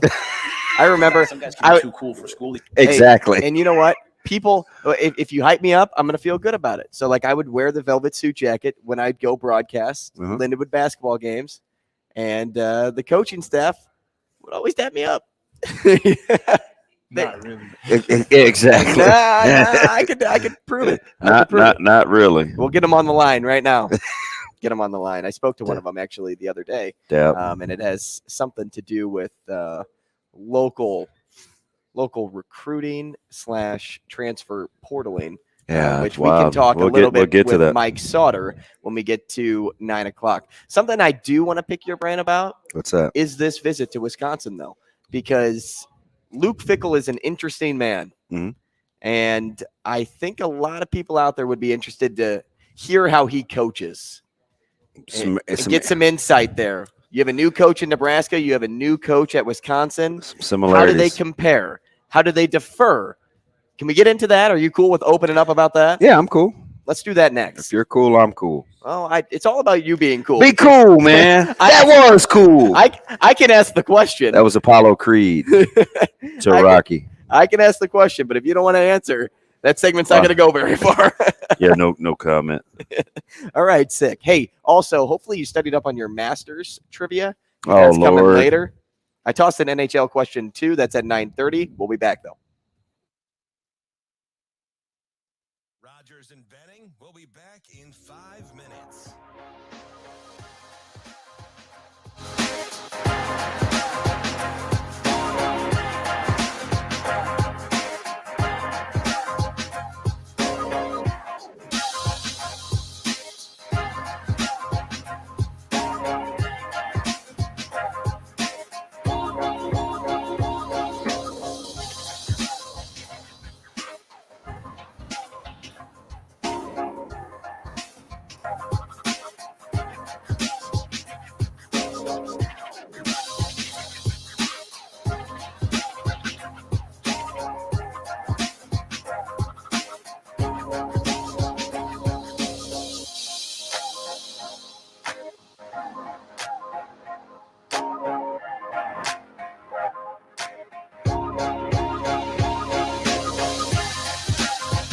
Rogers and Benning will be back in 4 minutes.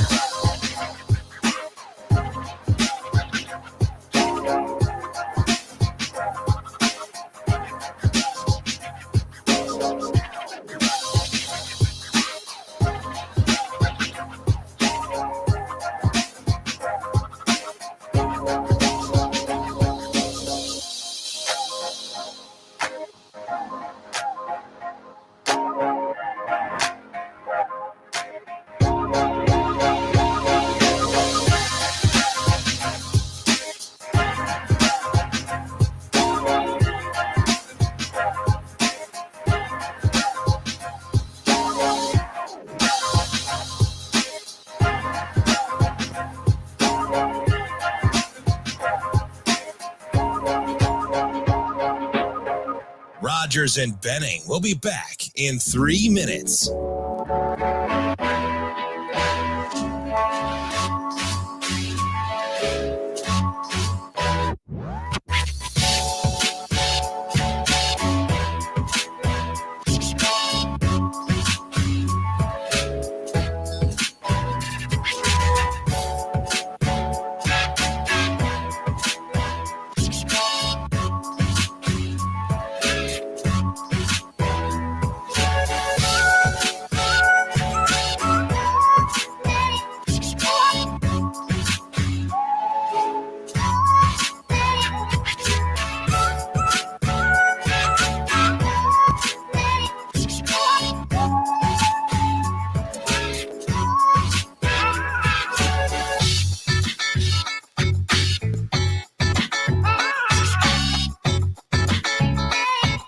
Rogers and Benning will be back in 2 minutes.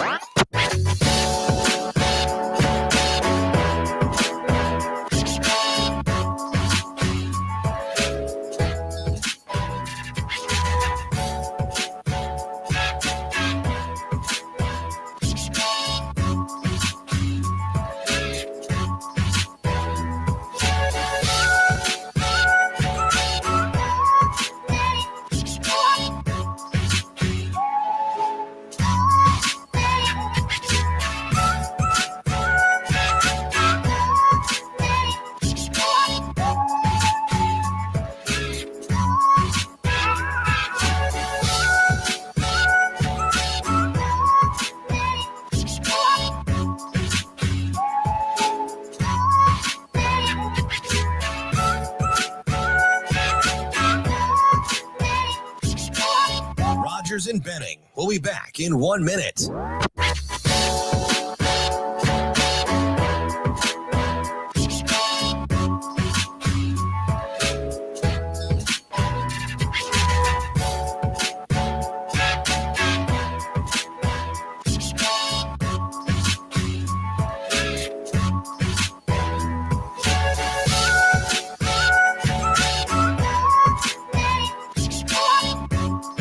Rogers and Benning will be back in 30 seconds.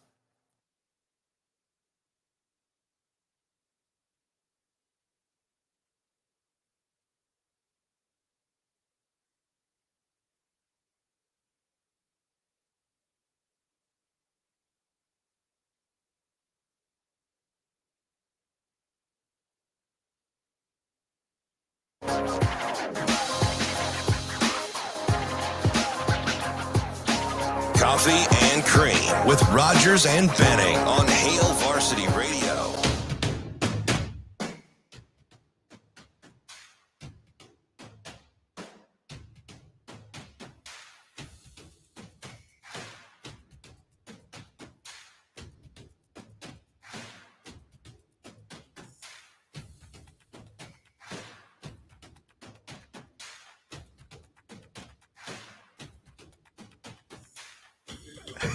Welcome back. Coffee and Cream in the morning on Hail Varsity Radio, powered by Currency. I'm drinking the Beanery currently. We appreciate them. They provide the coffee every Friday and are the official coffee sponsor of the show. 4 locations, Gretna, Papillion, Ashland, and the new one off 168th and Giles.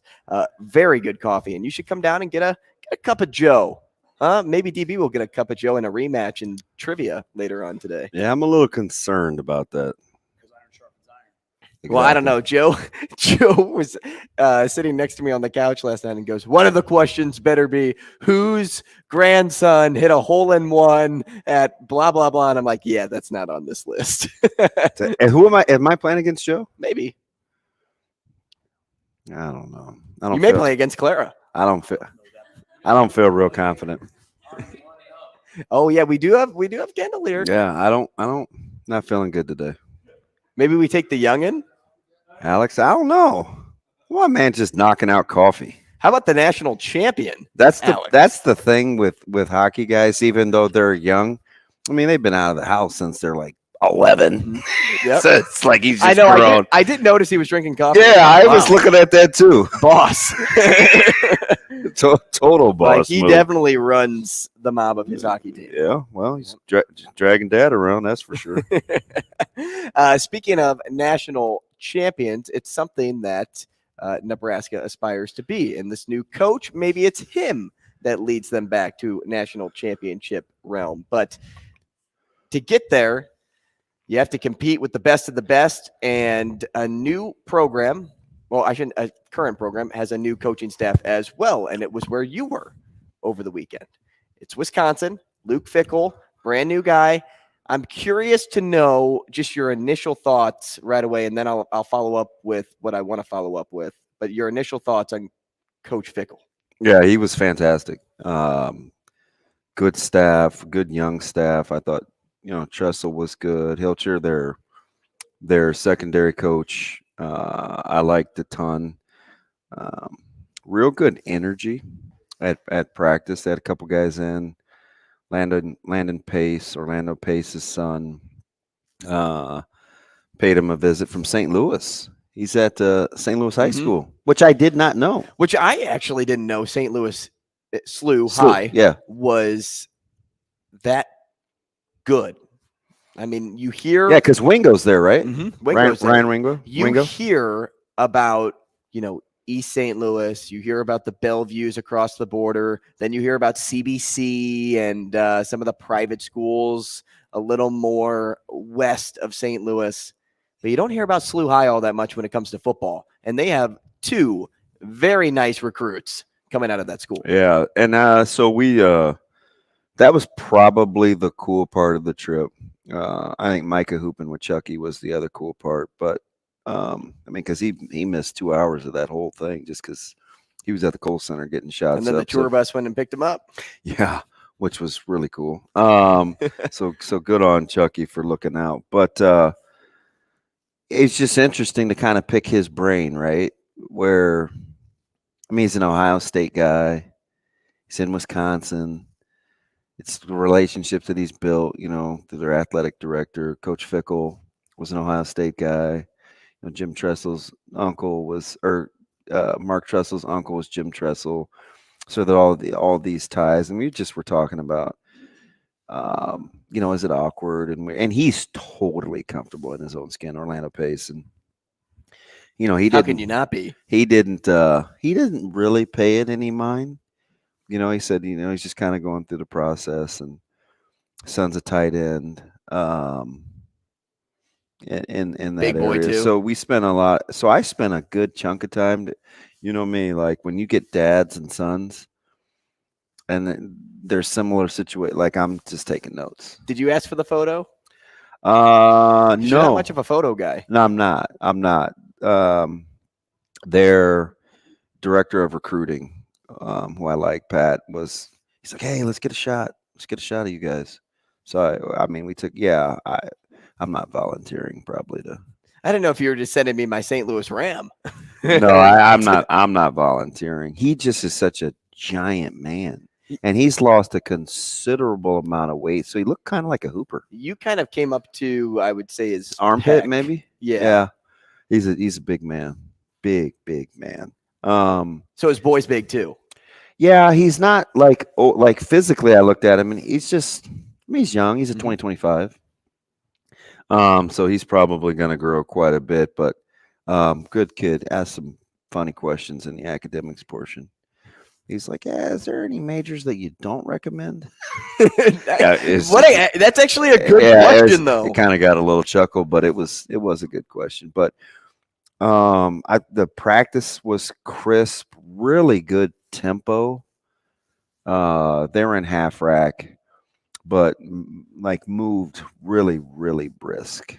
What are the similarities between Coach Rule? They have a ton. They have a ton. So tempo's one. I think the common terminology that all the players use is what you want, right? So, like for instance, one of their receivers, he'll make a play, and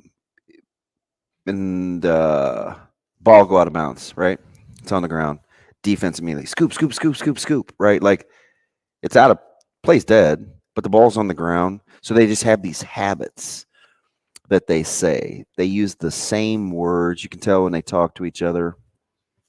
They finish each other's sentences with like plays, It's like, hey, that's a tip. And everybody's like, must get, like a ball in the air. So you can tell like there's there's common language, which, I love. And the cool thing is, just talking to Coach Rule probably a couple weeks ago, maybe last week. And, he's asking Caleb about something. And Caleb's like, yeah, I'm going to head to here and here and go up to Wisconsin. And he's like, and he was very complimentary of Coach Fickle, which Coach Rule was.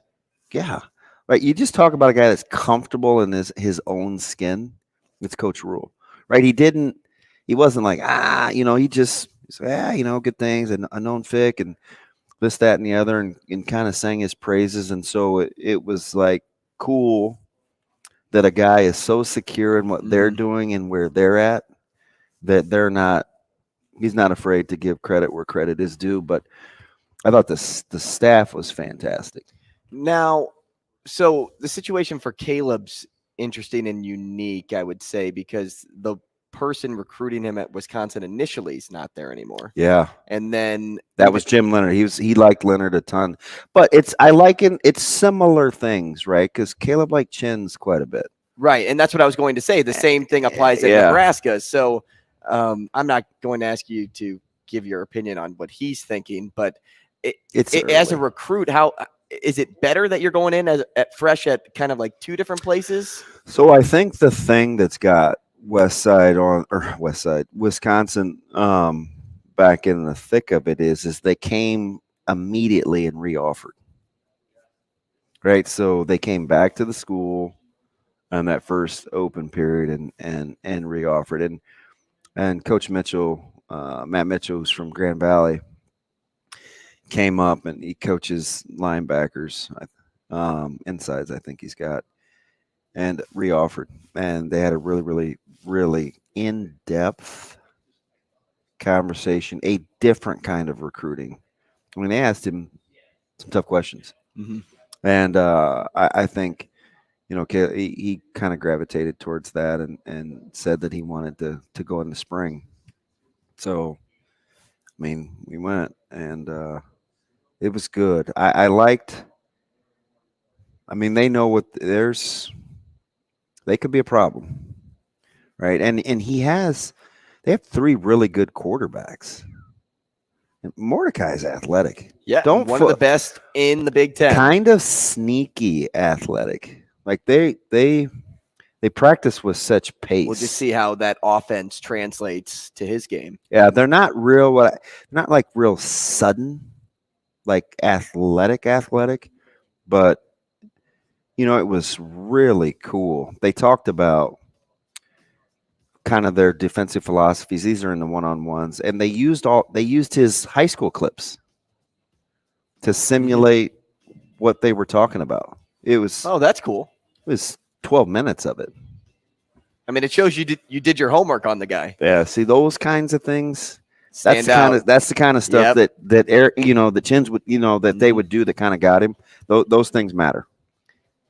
Because you can envision how you're going to be utilized. I appreciate you breaking down that visit. It's cool to hear the different perspectives there, and it's also good to give Nebraska fans an inside look about how Wisconsin's doing their business. Yeah. Let's talk Ryan Nembhard next. Rogers and Benning will be back in 4 minutes.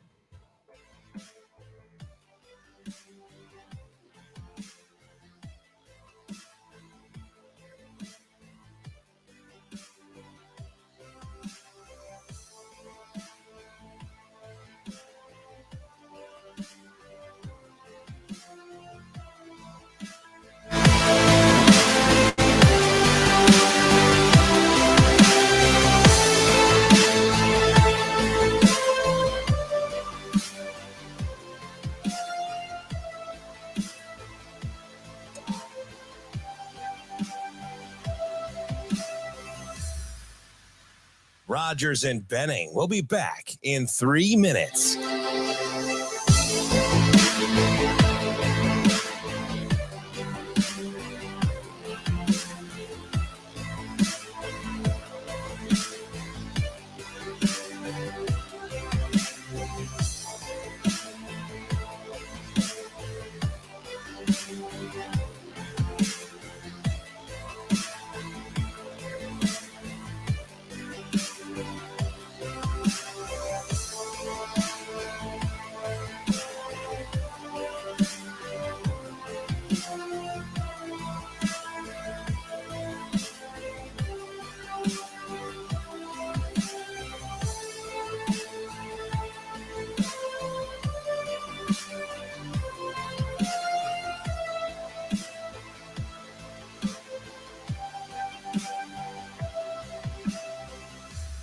Rogers and Benning will be back in 2 minutes.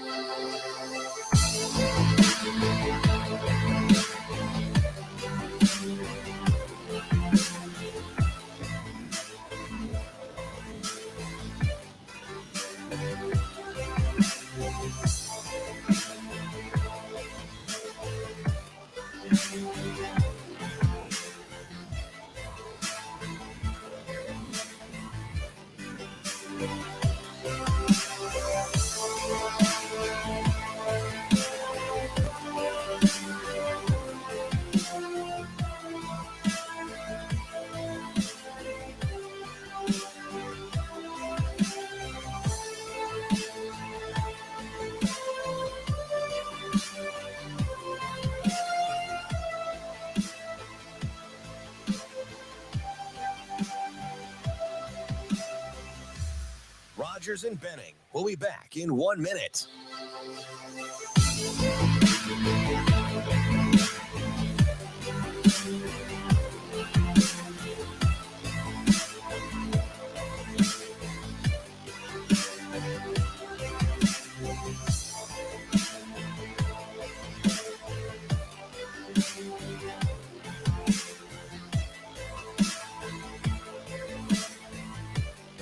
Rogers and Benning will be back in 30 seconds.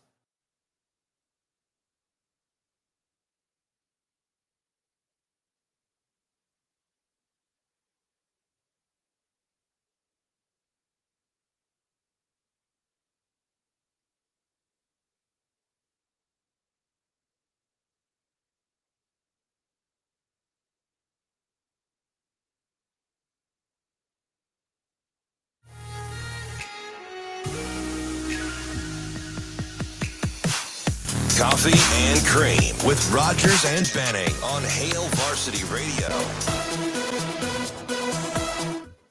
Hey, before we talk about the big news coming out of Creighton, I want to take a moment and give a shout out to our friends over at Dingman's Collisions Center. Dingman's not only is family owned, family run, and we like to support family and local on this show, but they have this give back program for every car repaired, and it's just such a great initiative on how they take your recommendation. When you go in, you drop off your car, you pick it up after the service is done, you get to then decide where Dingman's is going to donate money. And that is just one of the coolest things I've ever seen a company do. And I always like giving them a shout out just for that. Yeah, they have like 3 different organizations, and they kind of do it monthly. And you get a little, they give you the paper so you can see what the organization's about. Then you get a little like pebble, like a marble deal, and you get to put it in the jar. And so they tally the jars at the end of the month for the organization. It's pretty cool. It is pretty cool. You don't see a lot of businesses do that. No. You have a lot that donate, but you don't let the consumer choose who they donate to. And I think that's the coolest feature to the whole thing. If you have a problem with your car, go over to Dingman's. I am up for an oil change. I will be heading over to Dingman's next week to get that done. So excited for that. Now, just more excited for the experience. I have to really see what's inside the green and gray building. It looks beautiful on the outside, but I'm like, what does it look like on the inside? Is it like Willy Wonka's chocolate factory? Lot going on in there. Just ask for Seth. He's the man. Seth. All right. Yeah. I'm telling you. It's in the vault. Seth. Super kind. I'm looking for Seth. Super kind. They had like 3 or 4 guys in there rocking Husker gear too, so it was all good. Now, the big news. So he was like, "That's your daddy's school." I was like, "Are you talking to Kayla? Or are you talking to me? Like, who's daddy?" Like, I'm dad. Like, you confused? Who's the DY? Hey, you never know, man. It's weird out here. No, I would hope we know. I would hope we know. Hey, never know. Hey. Excuse me, sir. Wait, what? Huh? Who? No, You're all about smiles and laughter on a Friday, huh? It feels good. Yeah, no idea. Going into the weekend, Easter weekend. Good Friday today. Driving 12 hours. It's got to be a good day. Driving 12 and a half, 13 hours and 36 hours is not ideal. Quick side note, Mike Sautter walked in, and I thought his shirt said briskets, not buckets, for a second there. Yeah. And I'm like, why the heck is he wearing a briskets shirt? He wanted the corned beef brisket, maybe. Maybe. That's what it is. I don't know. Get you a plate. Yeah. He's up next, but before we get to him. Talk portaling. Awesome. Let's start with Ryan Nemhard. The news coming at a shock to a lot of people, but I'm going to give credit where credit's due. Ravi on the show yesterday, filling in for you, said, why is everybody kind of solidifying Nembhard into this lineup next year? Yeah, so he sent me a text Wednesday night, and I'm obviously in Madison, and he said, "Are you hearing Nembhard to Arizona?" And I just kind of chuckled. I was just like, "This dude is on it. He is on it." And listen, I mean, it's tampering, not tampering, whatever. What's tampering? There's really no such thing. I mean, it just is what it is, right? I mean, those guys that got a really good relationship with Lloyd from when Lloyd was at Gonzaga with his older brother, and I mean, it's just kind of how it goes. He must be getting paid. Yeah, I don't. NIL money has to be there. I won't speculate. I do think because you don't leave Creighton unless for that reason. Yeah, I do think it's a financial deal. But I mean, they're gonna have some good pieces. Now they underachieved. They're gonna have to get over kind of that part of it. But I definitely think it Mac was kind of blindsided by it. I also think that Arizona had that in the works for a while. Yeah, you don't just pull something off that quickly. Nope. Because the reports, when you start hearing reports, the rumors, if they last a long time, tends to be the beginning of the process. If they happen in 48 hours, it doesn't work like that. That's been in the works for months. And I haven't had a time to be a real Berean, but I mean the popular question to answer is, do you go back to Sharif Mitchell and say something different? Because Sharif tweeted out his top 4 yesterday, and knowing what you know now, 48 hours later, does that change? But you can't really. I mean, you could, but you probably wouldn't recommend going back to that wishing well, because I'm not sure that's the answer either. Especially after he wants to.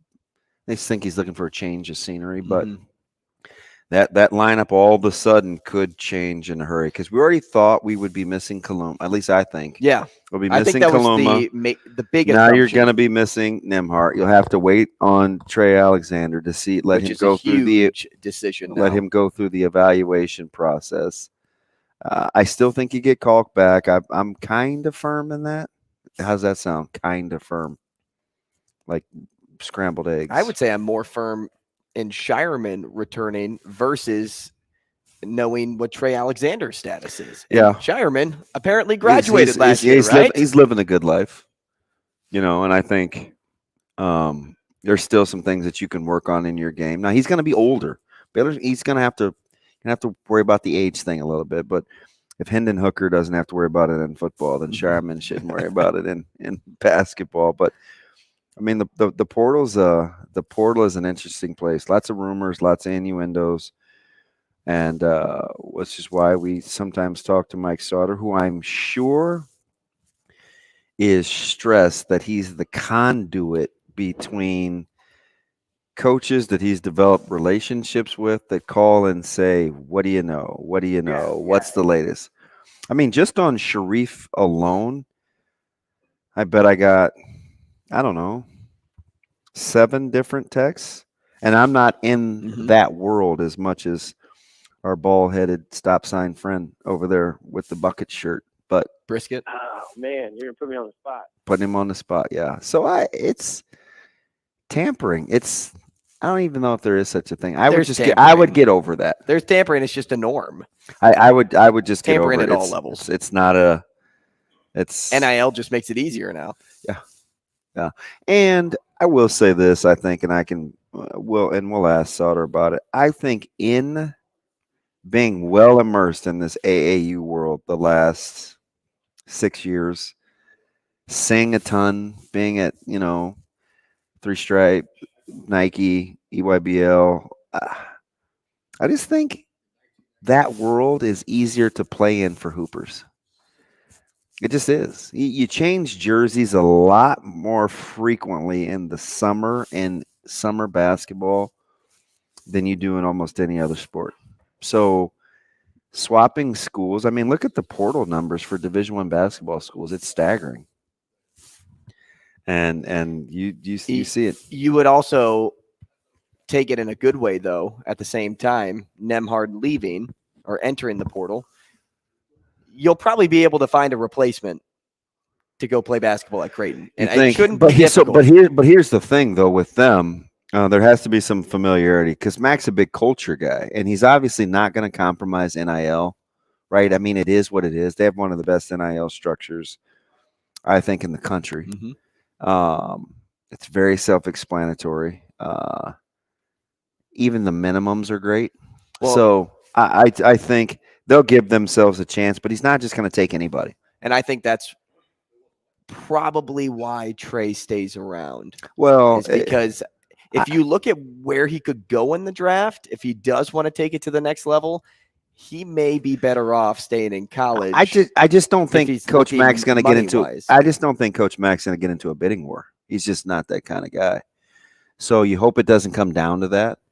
And we'll see, but there's a lot of dominoes that could move, right? If Trey comes back and he plays the point, is that you open up a spot for a shooter? Is that advantageous to a guy like Latrell Wright, though, right? And I think it is. So because he's got that what you said, that so-called tradition in the program with his dad. Yeah, he's a legacy guy, right? And I shouldn't say that. I'm going to stop saying legacy because most of the kids don't like that, right? We in the media say legacy. The offspring don't like the term. Yeah, so that he, because Latrell's not a guy that's going to play the point guard spot, and I don't think Hunter Salas is a natural point. There's just a lot of fits that have to work. I don't get the sense that Chucky Hepburn is going to be on the move, so I know that rumor's out there. I don't get that sense, especially after spending an inordinate amount of time with him the last. And having your 6 days. 12-year-old spend a couple hours with him. Well, he's the man in Wisconsin.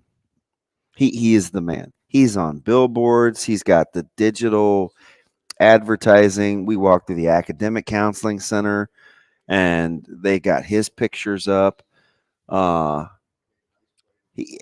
that's not to say that I'm well versed in the relationship with how he feels about Coach Gard, because ultimately, I think mental health is important, right? So as long as he doesn't hate his coach, right, he's well off in Wisconsin. He's doing really. I mean, he's. Quick side note: so my little guy's hooping at the Kohl Center, which is probably It's a quarter of a mile from. It's quarter of a mile from where we were, where the bus left for the campus tour. I said that my little guy was at the Kohl Center with Chucky. They stopped the bus on the tour so we could pick Micah up. Like, it's not part of the tour. They went to go get him. So great. Because the bus driver wanted to see Chucky Hepburn. And Micah just steps on the bus like I'm the man. No big deal. Backpack, ball in hand. Like that's the legend. That's the prowess of Chucky Hepburn in Madison. Mike Sautter up next.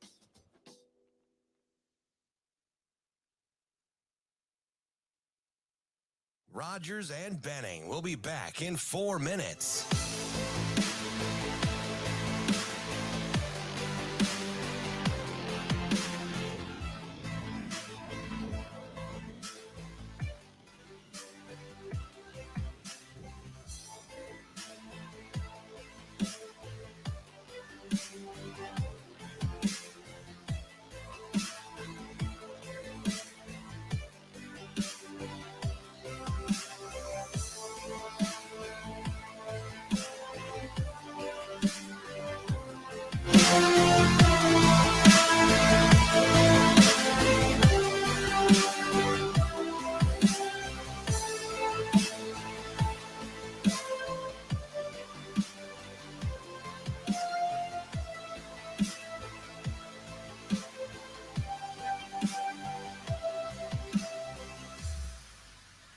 Rogers and Benning will be back in 3 minutes.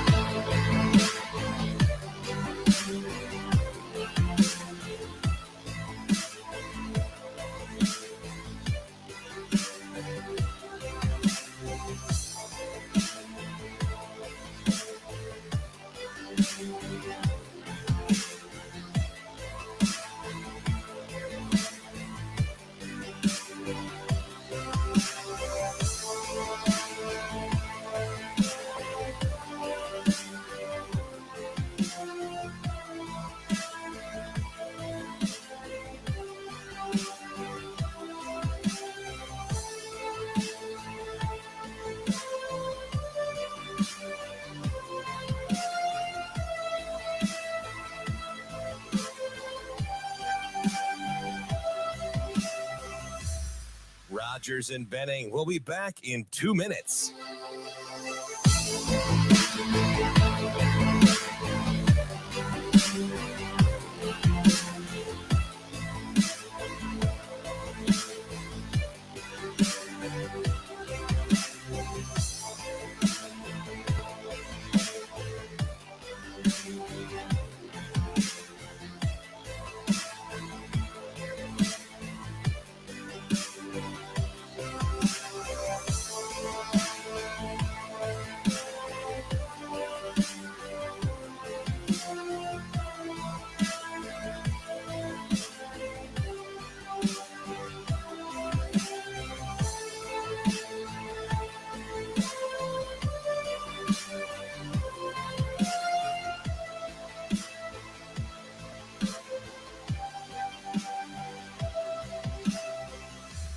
Rogers and Benning will be back in 1 minute.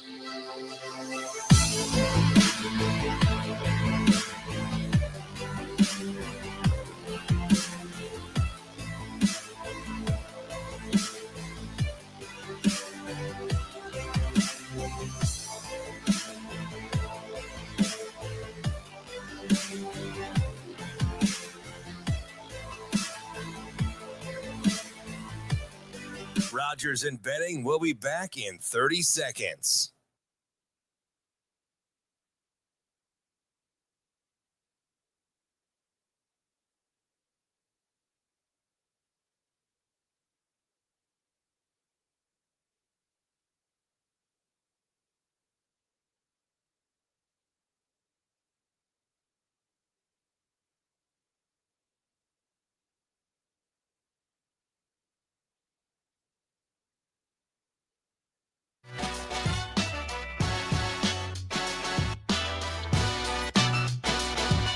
Coffee and Cream with Rogers and Benning on Hail Varsity Radio. Oh, yeah, no doubt, no doubt. Mike Sautter. I would agree, Damon. Mike Sautter. Yeah.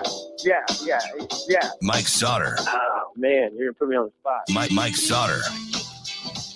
It's that time. We get to talk to Mike Sautter like we do every Friday here on Coffee and Cream in the Morning on Hail Varsity Radio, powered by Currency, live from the H&H Chevrolet stage at Hail Varsity Club. Live breakfast. Quick shout-out time. The fam has arrived. Yeah, that's it. That is a good group right there. It's the entire, not the entire fam. And we have the little one, the 2-year-old here with us guys, too. great to see you. The oldest sister is back home. I don't know brother-in-law. all the ins and outs yet. I'm not so sure you're the nicest one of the bunch. I'm not. Okay, so Yeah. so that's my read. Yeah. I'm like, everybody else is so cool. What happened? Yeah. Ouch. I thought we were going nice, not cool. Well, it's somewhere between a 1 and a 10. In right? regards to, so you're not all the way not cool, but like it's a very very nice family. That's the nice way of saying, like, Andrew, like, you're kind of the tough one. You think you're an 8, but you're really a 4. Well, you're kind of the tough one. I right? can be challenging. Is that yeah? Is that what you're known for amongst that group? The tough one. I could kick some butt. That kind of seems like. Does your temperament go? No, I'm normally pretty chill. Like, I'm really relaxed. Well, especially if you're around your brother. He's the cool one. Well, no, he could sit on me. Wow, that's what we're on today. He's 6'2". He probably weighs about 40 pounds more than I do. Like, he could beat my bum. Yeah. He's kind of like a Weapon X hybrid type of a guy. Weapon X hybrid type of a guy. Yeah. We did not get into that press conference near enough as we welcome in the man. No, we did not get into the myth, the legend. We only got into about 1% because we only get 1% better every day. Mike Sautter here with us. Kind of like you gain 1% of pounds every month. Every 6 Everybody months. just gets kind of stealthy, man. How you been? Been good. Busy. How many texts in the last week? Over under 500. It's regarding transfer portal? Yeah, over. I'll go with over, right? Because I get it, and I'm not even that dude. Yeah. It's a lot. Like, that's why I just, last night I was working and I was like, okay, I'm just going to put everything I know in a post on, once again, the very free website, nebpreps.com. That I was like, I'm just putting all the guts in here that I know from whether it's Josiah Alec, we forget that kid's pretty good. He's in the portal. Nebraska involved there, along with San Diego State, who obviously was just in the Final Four. And then Mayun Baum, who somehow has like 3 years left of eligibility. It's weird. I started to do that math in my head. I was like, wasn't that 17? That was a while ago. Yeah. He spent 4 years at Emporia and only played 2 of them. Yeah, it was 17 or 18. Yeah, so 2 or 3. But yeah, he's old. But he is actually on a visit to Green Bay this weekend. So UW at Green Bay. Yeah, Sundance Wicks is a name people are familiar with around here, I guess, because he was the head coach at Missouri Western. Really high energy guy and all that stuff. So Omaha, South Dakota, Wyoming also involved with him. So yeah, and then about every day, it's what's Chucky going to do? I hear he's leaving. That's been like for 2 months. Mm-hmm. I heard you, Damon, like, I think he's staying. At this point, I think he's staying. Yeah. All indications to that. Yeah, it feels like he's going to stay, and for a number of different reasons. One, NIL is pretty good for him. I think life is pretty good there, and he's the man there. So what do you Creighton has a starting point guard spot open, but I don't know. I'm totally right. Even though I know him as well as anyone, I'm speculating. Right. Mm-hmm. He doesn't strike me as the type of guy that's chomping at the bit to come close to home. No, I think he's fine. I think he likes being his own guy. He's super mature. He's always been that way. Along those lines, Wisconsin doesn't play like Creighton plays. Creighton plays through all 5. Like, if the ball needs to be in somebody's hands up in Wisconsin, it's in Chucky's hands. So when you say he likes to be his own guy, if he were to come to Creighton, he'd have to really adjust his style of play. I just think, like, I don't know. I think it takes a unique fit with him because he's a unique player. He's as smart or smarter than he is talented, and he's as mature as he is all 3 of the things. So he's not just going to hop into a new spot and be told what to do if, like, he doesn't trust you. Right. He's got a lot of basketball life, comes from basketball lineage. He's very mature. He's not going to make any irrational decisions. Like, he's just not the because he knows the grass is, and he was loyal as a kid. Yeah, he was loyal he could have teamed. He could have done a lot of different things when he was handpicked as a 5th grader, but he didn't. He's just kind of a loyal, good-natured guy.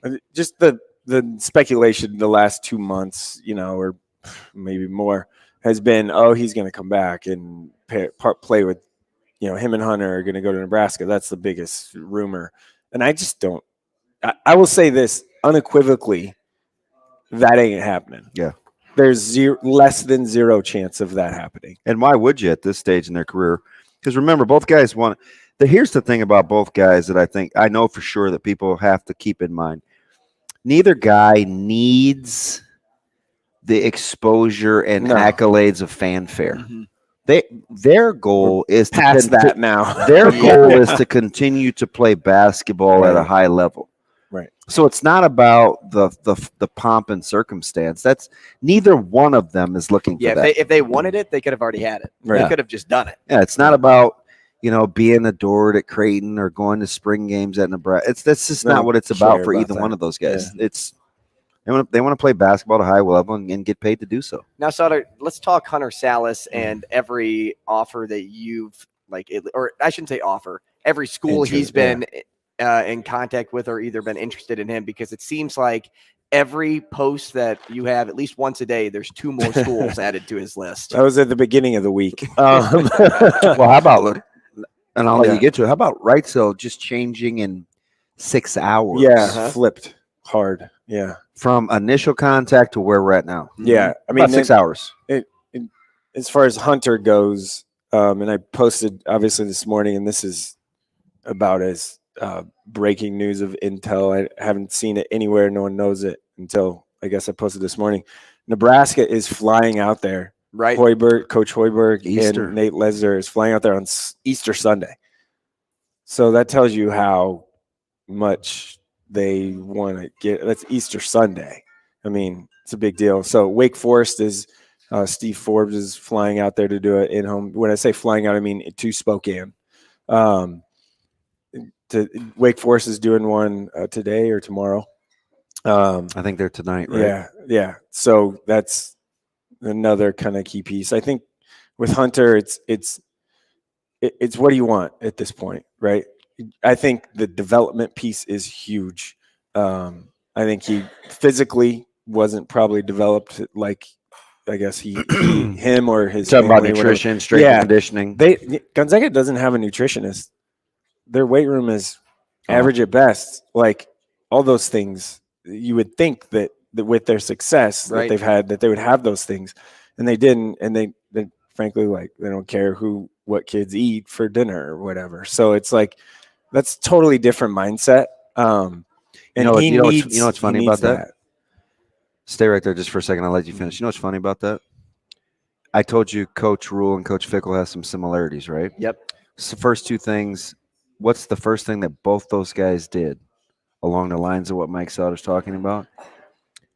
Wiped out the nutrition. Right. Yeah. Brought in and doing their own thing from a sustenance, nutrition, how to fuel the body standpoint. It's the first thing almost both guys did. It's so important. So that Doubt to me about that. So don't sleep on that aspect because it's huge. Yeah, and yes, Hunter grew, right, because he just matured. He's still only 20. I mean, he just turned 20 like 2 weeks ago. So that I think is important. Arizona called the room. That's the big rumor. I don't think that's a real possibility right now. Well, Arizona's could potentially take on 3 new guys. Right. But I think they already kind of know, is what I'm hearing, I guess, with that. So a couple of schools to look out for here is Georgetown and St. John's. And Georgetown because, it's Georgetown, and frankly, they should have won a heck of a lot more than they have the last 10, 15 years. I also think and Ed Cooley is, I will say this, relentless recruiter. So, and here's the funny thing about that, and I didn't even tell you this yesterday when you called me in on the way back from Madison, but I did tell Andrew and our listeners, Cooley's got one more hire to make. Could it be that I think is going to be very important in that? Yeah. So you have that. St. John's is the Patino effect. I think the family kind of really likes him. I think this decision is all about preparing Hunter what's best for the future of basketball after college. Mm-hmm. That's what I feel like this decision is going to be. Now, if it's not that decision, or if there's more to it than that, and he just wants to be a really good college basketball player, win games, help school, all those things, then okay, I could see other schools probably more to the forefront. But right now, I would say, this is just my opinion, I would say that Nebraska, before he entered the portal, I would have said there's probably likely very small chance. Yeah, but more. I would say right now. 8 days ago, it was 6 days ago, it was a long shot. Yeah. Now, not so much. Now it's very much so a real possibility. I would agree. To come back to Nebraska. I would say very much so a real possibility. So, but obviously others are going to try really hard, and it's probably going to be a little bit about relationships too, like who recruited him the first time around, where are those assistants at now. Dayton was a school because their assistant coach was at Iowa State, and he's the one that recruited Hunter when he was at Iowa State and when Hunter was in high school. So those sort of relationships, they'll fall back on. Where would you? Drake obviously was a name, but I can't see that one happening. Yeah, DeVries is going to be a hot commodity. Yeah, yeah. So I don't know how long he could tell guys he's going to stay there. Because I bet in the last. I'm not even going to say this. Well, DeVries. Oh, by the way, today's his birthday. But Coach DeVries. He was It was Jerome Tang and Darren DeVries for K-State last year. Like he's turned down options. Like he's got options, and trust me, I agree with you. I think he's waiting for something, one or two or three. So not along those lines, but to move on, because I want to go back to Creighton here in a second. How do you think if you're Latrell Wrightsell and Sharif Mitchell, right? Because Sharif tweeted out his top 4. If you're either one of those local guys, what do you think each is looking for? Well, because Wrightsell put up big numbers. I talked to both, obviously, and asked because, hey, if people are calling me, I need to, what do you want me to tell them? So I always like how you sell that because that's how you get me too. Because I don't even because we're friends. Like I shouldn't be scooping you and vice versa. Right. But when he calls me, it's even Caleb yesterday was like, "What takes him so long?" I go, "That's just his delivery." Yeah.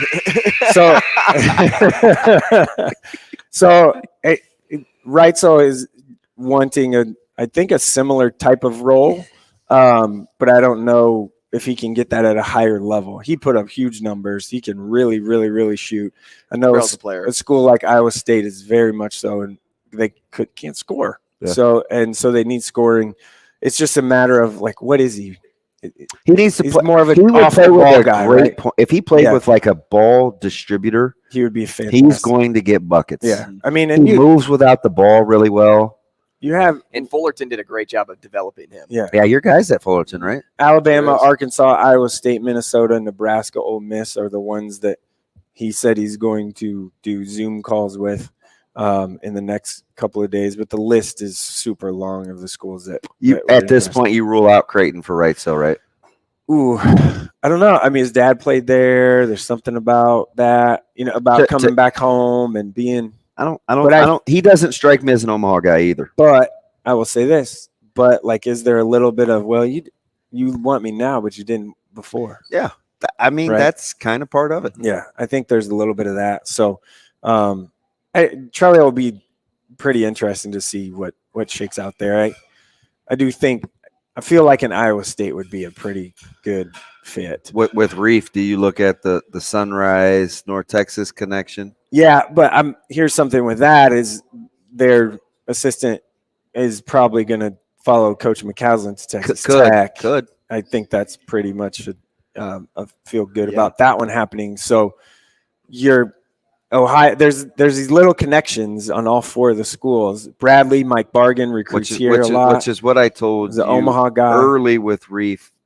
Look for connections of people in his former life for that decision. Right. Kind of like a flip-flop from Trell and Mitchell, right? Mitchell's cool with still going with the Omaha tie if it does cause him to take a little bit of a step down in regards to. I think Omaha's I think Omaha you have to consider just because he respects Adrian as an athletic director. You have really good relationships with Crutch and Coach Crandall, who his dad is very well connected with. So, I mean, Bradley is Mike Bargan, who was at UNO when his dad was there. So they're leaning on those relationships. In Ohio, is Jalen Hunter, who played at Prep, if you remember. Like Jalen Hunter is at Ohio. Sharif and Jalen Hunter, AAU teammates. So there's all these. There's these 4: the North Texas, Bradley, Ohio, and Omaha. Those little connections. There's little connections. I think it's gonna be important. I think NIL may be important here too, a little bit. Well, I feel like I think it was so good at Creighton. That's what I'm for saying. Him. That and Bradley has a very good NIL. If you're gonna make the leap, you have to. It's almost like subconsciously you have to make it worth your while. Even though I don't think it was important. I won't use the word spoiled, but it was very good at Creighton. Yeah. And so if you're going to leave, you don't want to take a step back. Right. But you're not saying that it's like. Right. But maybe you want to be the guy, the end all be all. First and foremost, I think he wants to play. Yeah. No, I think but nobody wants to give up money. Right. So it happens to be in play there. I think a 20-minute a game thing is important for him. And he's good. Yeah. He's fine. He's one of the best defenders.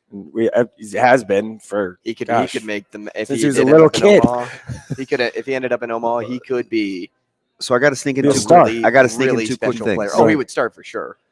Trout, Mason Miller, Jason Green. Problem, no problem. How do you is Trout more of the 4 and you're developing Green into Trout physically is a lot different than when he left. Yeah. I think he looks fantastic, but he's much bigger than I think people remember is he him. like the 4 and Jason and Mason Miller kind of the 3, but then like who do they guard is kind of the question. So You could see that coexisting. yeah, I think so. Yeah, Just I Creighton think they're a little bit. Each one's a little bit different. If you're Creighton, do you go out and have to get a point guard now? 100%. Yes. Yep. Yeah. Unless You move Trey to the point. Trey stays and he's a point. Like that, Yeah. that's the only time you don't. It worked for 6 games in the postseason. Yeah. Here's something that to think about. Really, is just staying local and changing gears here. But Josiah Alec, Latrell Wrightsell, and Hunter Salas, all at Nebraska. That would be something. It would. That team would be pretty That'd be good. cool. So I want to transition to football, but Yeah. I want to use a football guy because when you hung up the phone yesterday on the way back from Madison, Caleb asked if you could make the case that local basketball has had more of an impact on the national scene than local football. Is there something? He's not as well versed as we are, but I think on the surface with his sphere of influence, right? I the think Chuckies, that's probably really Reeds, fair. Yeah, I think there's something to that. Here it goes back to Would that not blow your mind though? Like, just think about that for a second. It would blow my mind because this is football state. But when I take a look, and this is from somebody that just got here, right? Just landed and has been here for a year. She is something else. She is. I know she's just having the time of her life. You look at how many players went to FBS? Like 14 football. Yeah. You look at that that. made an impact right away, or and people, like he's seriously contemplating and this. people kind of sleep on the 14. It's relatively a big number, but then I talk to more people and they're like, yeah, Omaha's becoming a basketball state. I hear people city, but just Nebraska's becoming a basketball state. Nebraska's becoming a basketball state, and I'm like, yeah, you're not wrong. I mean, some of the best AAU players in the country play here. It goes back to the last when we talked, we hit the top of the mountain that we've ever hit in the last 5 years, right? We were at the top of the mountain as far as talent in Nebraska. But one of 3, I guess, eras of the top of the mountain. You can argue which one's the best. Mm-hmm. This what we just went through, like 18, 19, 20, 21, 91, 92 era, 90, 91, 92, 93, and then 81, 82. That's all these guys are in college right now. Selfishly, do you know what I hope happens? I hope Josiah Dotzler balls his brains out, turns into this prolific point guard, and he's the guy. Yeah. Like that'd be fantastic. How sweet would that be? That would be awesome. Because now all of a sudden the door is wide open for Dotzler. It's true. That would be something. And nobody's talking about that. And he can draw his own way. And leave it to Caleb because he's, his guys. He's like, man, he's like, Josiah could be the man. And I'm driving. We're not even to we're not even to Cedar Rapids exit yet. And I'm like, you know what? Go JD. Like, that's what I was thinking. I was like, he's also a tick older, right? So and he's very mature. Yes. Like, can he handle that? I'm like, go Josiah. Oh, he's played it. No, I know. But here's it. I'm not fast forwarding because D1 is D1. Yeah. But he's played in a lot of big time environments, and he's a winner. He's hit some big shots. He's a winner. They need to rein in some stuff a little bit, like he over dribbles at times. But that's they fine. can figure that stuff out. Listen, I trust Matt. Yeah, they can figure that stuff out. That is everyone's talking about. Oh, we need a point guard.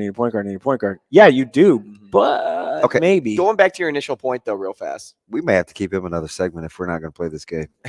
Going back to your initial point, you mentioned it's becoming fastest 30 minutes ever. Is this becoming more of a basketball area?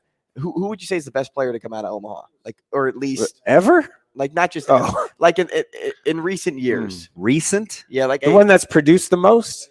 Just the best high school player to come out of Omaha. The one that's produced the most is Chucky, right? Who I was riding with and the whole time, and everybody was Chucky? mad at me over who would come after Chucky? I'm just gonna go overall talent right now that hasn't reached the peak. It'd be Hunter.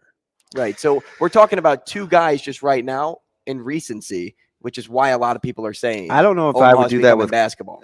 With college productivity, because I would go with my man that played in Creighton, Benson's finest. That people. Oh yeah, Taz. Yeah, yeah. I was just thinking about Kyrie, the last couple of years, but yeah, Taz was. Like we forget about him. I'm riding with the Bunnies on that. He was way good. Way good. And Thomas, he was way good in high school. I'll never forget AAU game. I tracked deflections. He had 6 in the first 8 minutes. The break music. I'm pissed. It did go fast. I can come back. Hey, what's the clock? What's the clock? So we have the game and that's it, right? And then we have Verz. Oh. I might have to call him. He'll be pissed at me. I want to fight. That's okay.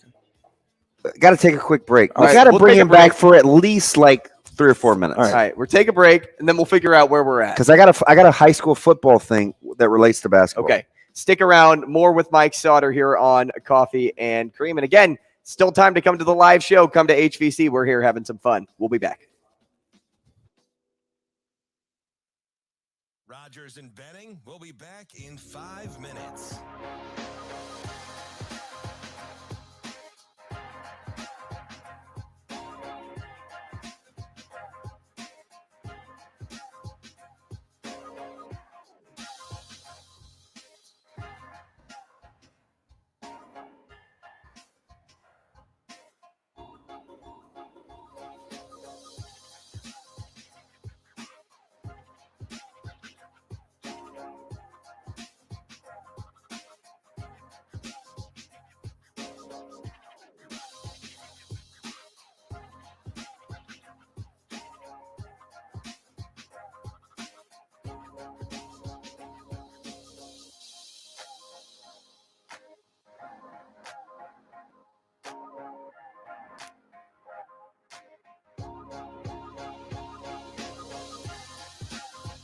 Rogers and Benning will be back in 4 minutes.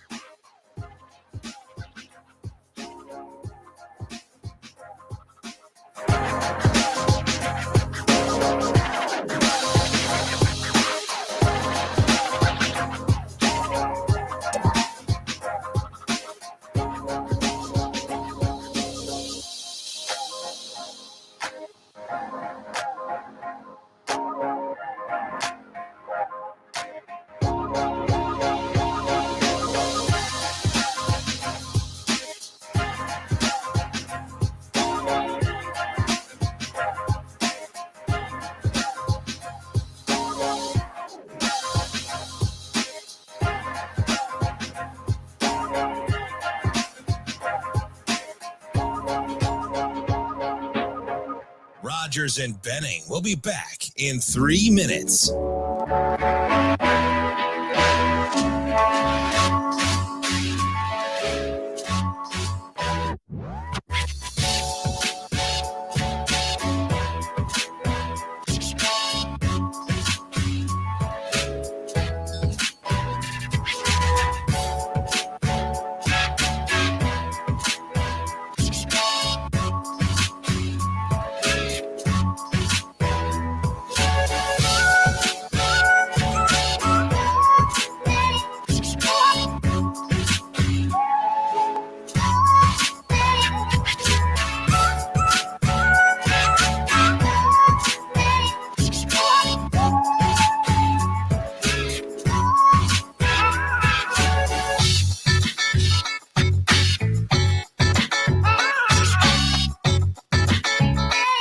Rogers and Benning will be back in 2 minutes.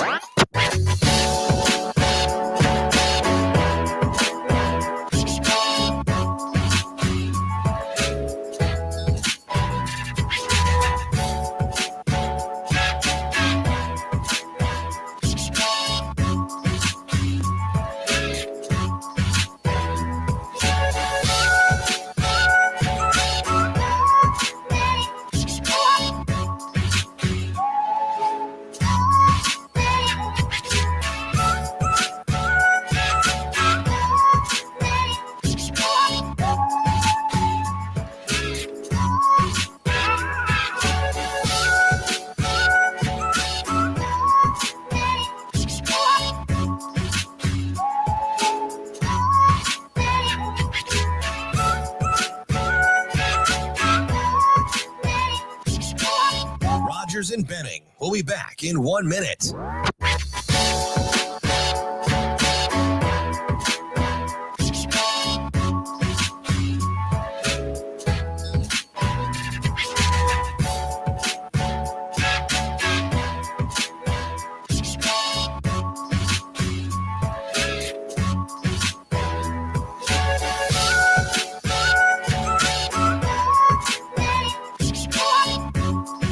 Rogers and Benning will be back in 30 seconds.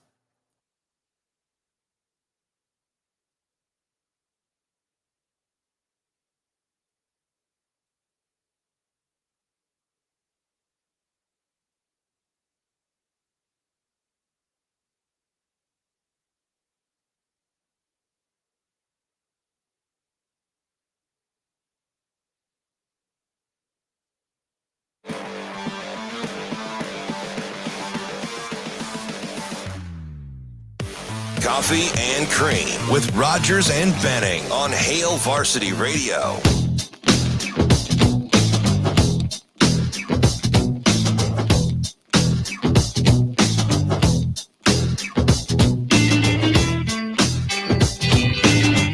Hey, welcome back, Mike Sautter. Appreciate you sticking around. We appreciate you, David Benning, Andrew Rogers. Let's go to the phones.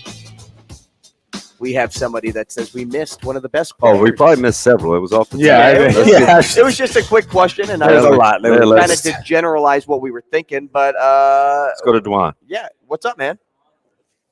Hey, so love the show. You guys are great. Just wanted to talk about two quick people, maybe a little bit older. Okay. Would be Brian Kellogg and Mike McGee. Oh, for Kellogg sure. Out of Northwest. For sure. And, Right. Mike McGee out of North High School. And then one more recent Trotter. would be John Tanji, who just recently transferred from Colorado State to Missouri. Mizzou. Yeah. So I know he had 1,000 points in Colorado State in his few years there. So looking forward to what he does. I'll hang up the list. Yeah, I appreciate the call. We appreciate you, Dewan. So I want to preface that by saying I asked for that you, recent. recency, And but he's spot on. So there was Tanji, that trio in a 4-year span, Right. Yeah. And then Mike McGee was a little before that because I think he was 77, 78. But remember, they went Kellogg, Tony Manuel, Trotter, yeah. From like 81 to 84, where it was unbelievable. And in between there in 82 was Dave Hoppin. Yeah. So like there were Bill Jackman. There's some who dudes. went to Duke. Yeah. I'm a big Cedric Hunter guy. By the way, his twins. Oh yeah.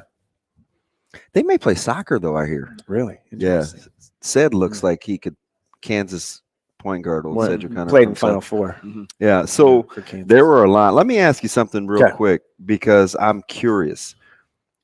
I want to go back to the over-under total that we talked with about. The power players in 2024. Of the top 6. Oh. And we put that thing at 3.5, and we felt like that would be good. Oh, from the past. I know what you're talking about. Right? Mm-hmm. Yeah. Has that number changed in just 5 weeks' time? Oh, man. Well, maybe. I know you penciled in Ashton Murphy, so we can make it 7. Still do. I think we had 7, right? I think it was 7. Even though we went to Colorado. It was 3.5 out of 7. So I tell you, Boyle's not gonna relax. No. Yeah, his connections here too. But they'll be here on the 17th. Do I think they get McMorris? No. Do I think they get Hall? Maybe. I still think very strongly Caleb Benning is going to be at Nebraska. Carter Nelson, I just feel like that he's going to end up being there. Caleb Pyfrom, I think, is probably a good bet. Even though he did visit Penn State recently. Wow. Yeah, I think you said there's more. Okay, here's another one though. Here's another guy that's coming, like very much so coming. And if Nebraska Iowa State or Nebraska pop on him, he's gonna start rolling in a lot of offers. Is Sam Thomas from Elkhorn North? Yeah. So I think another guy to watch, and that is Teddy Rizak. Yeah, I think he's at Boston College on the early next week. 21st. Yeah, his offer started like very low end with D1 schools and work their way up to priority status. I saw Teddy yesterday, or both of them yesterday before their baseball game, and they're not playing baseball this time, but I saw them both, and they how big are they? Isn't they're that weird? big, yeah. And Teddy's going to. He said the 21st he's going to Boston College. So they're all three are with Tony Saturday. Mhm. They've got to work out Beelan. Yeah. And then I think they're all three are going to try to get to the Under Armour deal in Kansas City. Yeah. So I think you got. I think you're at probably. Man. 3.5. 3.5. Remember when it seemed low? Yeah. And I was like, I'm kind of listening. That number might have to go up a little bit. Up? Really? I don't know. I think maybe you can pump it to 4. Maybe. Wow. And I would have went down. I did go down. I'm not swayed at all. I am not in agreement. I think 2 is good now. I'm not in agreement. This class is really good. No, it is. Well, so now I'm starting to hear it nationally, right? Whether it's it's really, really Michigan, good. Like a lot of like this 2024 and 2025 is really good too. You go to just this 24 class. There are guys that like, I don't know, Sebastian Boyle, the running back at Scotts Bluff, like stud. It's probably like a Wyoming or Wayne State just offered him this morning. So like, or a D2, and that kid's pretty good. Mm-hmm. Like, so, or does he end up in an FCS, South Dakota? I was telling him, and this is just his personality, but, Caleb has 3 offers that he wouldn't call committable, until they come after in the middle of April. Yeah. He won't even tweet them out. That's how, right. Like it's deep. Yeah. I think kids probably need to be more like that. I mean, yes and no. Right? Yeah. You need to do some of you have to do some of that. But you it have to could play that game. It could benefit them in a way with other coaching staffs out there if they see, hey, this guy's got looks from X, Y, and people Z know school. the difference. Though. He's weird, People right? know the I'm not difference. mad at him or anything, right? He can do what he wants to do to some degree. But it's funny. He said we were talking about making a list of nuances. I like this guy. Harry Caskey's a guy in the 24 class. I really like him. That's By the coming. way, his hoop game is significantly better than I thought. Yeah, Big kid. He said we were talking about likability of coaches, right? How coaches come off, because some are very different. Some are more businessy. And he said, I'm willing to bet on myself that a coach is going to like me. I'm not going to factor that in. And I'm like, yeah. Oh, okay, but not okay, right? Like it sounds good, like, ooh, proud papa. But then I'm like, man, college is hard. Yeah, and you're going to get your bell rung and not feel good. And it's going to be hard because there are a lot of good players. And you better like somebody, right? And hopefully it's the school. So maybe it's cool that it's not about the relationships. But he said, I'm willing to bet on myself. I thought that was interesting. Good mentality. Yeah. Well, is it confidence or naive? Could be a little both. Well, I think it's pretty confident, which is fair. And I think his barometer is actually weird because it's not a football coach, but he thinks if Alvin can like him, anybody can like him. Mitchell. Yeah. I'm dead serious. I think he thinks, and it could be Coach Samanji here soon, but I think he thinks that is his toughest coach growing up. I think that's probably fair. Oh, he's probably the only one that's grabbed. Even I've never grabbed That's him. pretty fair. And Alvin's grabbed him. I mean, so we said Harry Caskey. I mean, then there's other guys like a Dash Bauman. Dude, he's a Ben Gustafson at Elkhorn South. If people Can go I say check this? out, Can I say this about Dash? Yeah. And this is 100%. I'm trying to be. He's a better defensive. He was their best defensive player on the field last year at any point. That was when Coleman was playing. I'm like, why don't people look at Dash? He's a stud. He's a tough kid too. You don't have to babysit that guy. And then, I mean, you I like Ben Gustafson is at Elkhorn South. That's another lineman that if people go, Are they 3 for you? 4? 3 with me. Preseason? They're top 5 for sure. Yeah. I saw Coach Rosenberg at practice. I was like, this is going to kind of sound weird, but can I just come hang out with you? God is my witness. That's exactly what I said. Yeah. Like, I just kind of want to spend time with people that other people want to be around. Right. Because I could, I can learn something. He's smart. He's Did really he tell smart. you no? No, he's like anytime. Nah, he's I like, know. and he's so know. gracious. He's like, it could probably do us equal good. And I was like, Right. I don't know about that. I feel like you wouldn't have asked that question if you. Oh, knew you were Carson gonna know. Rauner is another guy, quarterback. Like, could he? Oh, he has group of 5. So can he jump up? Saw him play baseball yesterday, actually, second base. So didn't know he played baseball until yesterday. Dude, I'm telling you, covering baseball will change your life. I know you don't agree with me now because you're used to being in the action. It's It's a been little big long. time for you. You have a super short attention span. Yep. But the ability to hit a ball Oh yeah, and then be good on the bump. And I just want you to keep this in mind as you get knee deep. We watched Christo when he was a guy. No, yeah, I and watched him, yeah. how hard college has been for him Yeah. now. Watch some of these guys at the baseball level in high school and then try to project. Don't make any generalizations. Baseball is a hard it's not sport. hard for Cam Kozol to hit the baseball. I know Mentally, it I wouldn't takes even a pitch to beating him. on you. No, Like, I wouldn't why even would mess Southwest with it. pitch to him? Not even mess with it. He was 4 for 4, 2 home runs and 5 Another RBI South yesterday. quarterback Is that from good? last year. Yeah.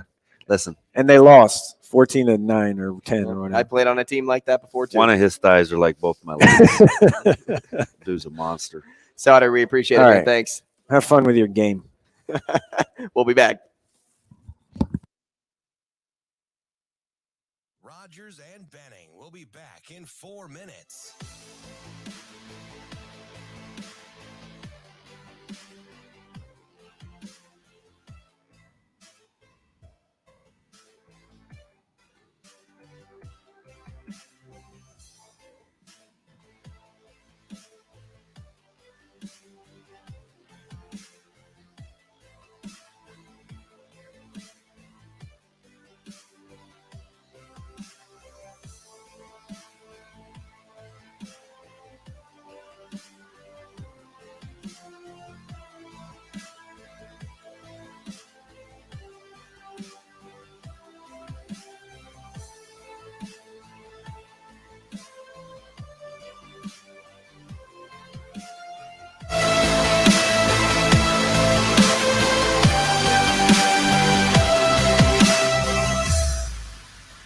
Rogers and Benning will be back in 3 minutes.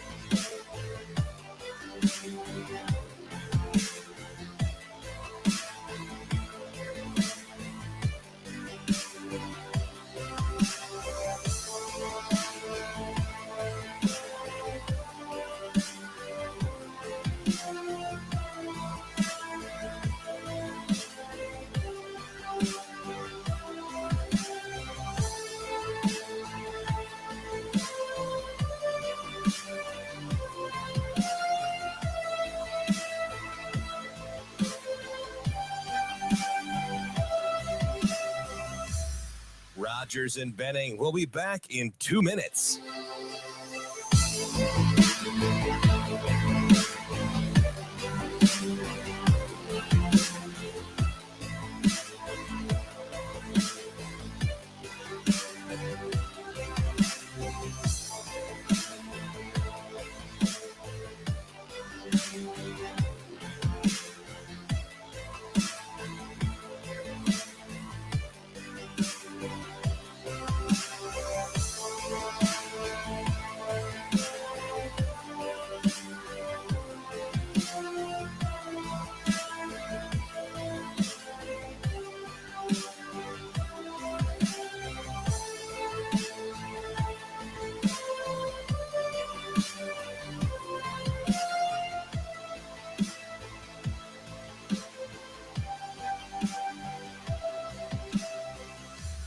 Rogers and Benning will be back in 1 minute.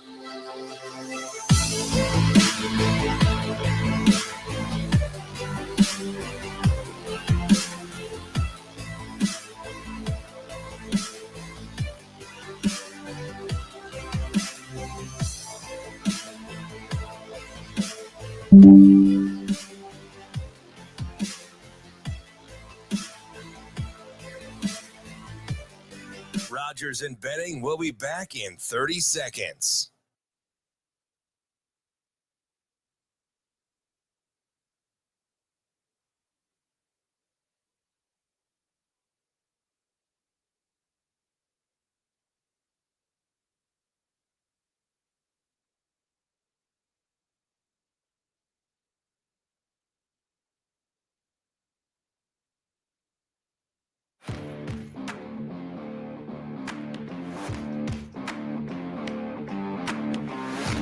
Coffee and Cream on Hail Varsity Radio with Andrew Rogers and Damon Benning.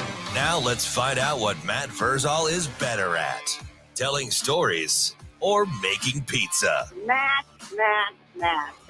Matt's an exceptional young man. Matt Vrzal. Happy birthday, Matt. You know, Matt, he's a tremendous athlete. Matt Vrzal. Come on, Matt, I'm with you. You know, like Matt Vrzal, you're one of the sexiest people in the world, but you're not one of the most beautiful. How did that happen? Here is Matt Vrzal. All right, Matt, thank you very much. Okay, you ready? We have a special guest. Say welcome back. Welcome back. On Coffee and Cream. On Coffee and Cream. Good job, Mitz. That is my 2-year-old niece making an entrance on the show. Her 30 seconds of fame, right, Mitz? Good job. Yep, she's coming And now back. she's just dancing all the way That over. is Shirley Temple to the 10th power. And that will be extracted from the show. It will probably get posted. No, we are having some fun here on a Friday, and we always wind down Friday with our guy, Matt Vrzal, former Husker, and Paisan's Pizzeria owner. Matt, good morning. Morning, boys. How you doing? I'm good, Matty. How are you, bud? I would just interview her. I think so, too. So, you know what's funny, and Andrew doesn't quite know this about you yet, for as firm and fair as you are with adults, you are a sucker for kids, right? It's like the gentle giant loves him some kids. Well, in certain instances, I don't feel one of the two parents will provide enough discipline in that scenario. Oh, wow. Dude, I have to be the friend, and then when they start acting crazy, then I'm like, all right, this ain't how it goes. That's what we're on this morning already, Matty. I was so happy that you were back in town. Yeah, I know. Well, I mean, you should be. But, you know, I got one that says, oh, man, I want a job, I want a job, I want a job. I'm like, great, come down and see me. We'll get you one of them. Now, I'll make an exception. Now, wait a minute. Stop. I'll let you work in the summer. How many times did you cancel on him, Matty? No. I was there the whole time, baby. How many times did you say you couldn't do today? I'm gonna hold you to this. This may get personal. How many times did you say you couldn't do today? I said I gave him an option in the same day. How many? No. I'm not pausing. The question is, how many times did you say you couldn't do a particular day? Once. Are you serious about that? I'm not sure. I deleted his number, so I can't look back through it. Okay. All right. Well. Are you sure about that? Yeah, I hope you're laughing because I joke about a lot of things. This ain't one of them, Matty. Yeah, there you go. Because I'm not playing with this one. I just rev it up. Okay. All right. Now we can go back to being normal people because I was about to be pissed here for a second. No, I didn't cancel on him. I found it. So how was getting back acclimated to work from? I got to move on because I'm gonna be pissed. How was getting acclimated, coming back from Chicago, getting back acclimated to work? Oh, it's just off the plane into the work. Super easy. So we have a mutual. I'm not gonna give all the context clues. So you are perfect on purpose, right? Like that's a standard. And there are some kids, I think, who you do a lot of work for you, whose parents you let know ahead of time, hey, it's all fun and games until, right? There's a standard to uphold.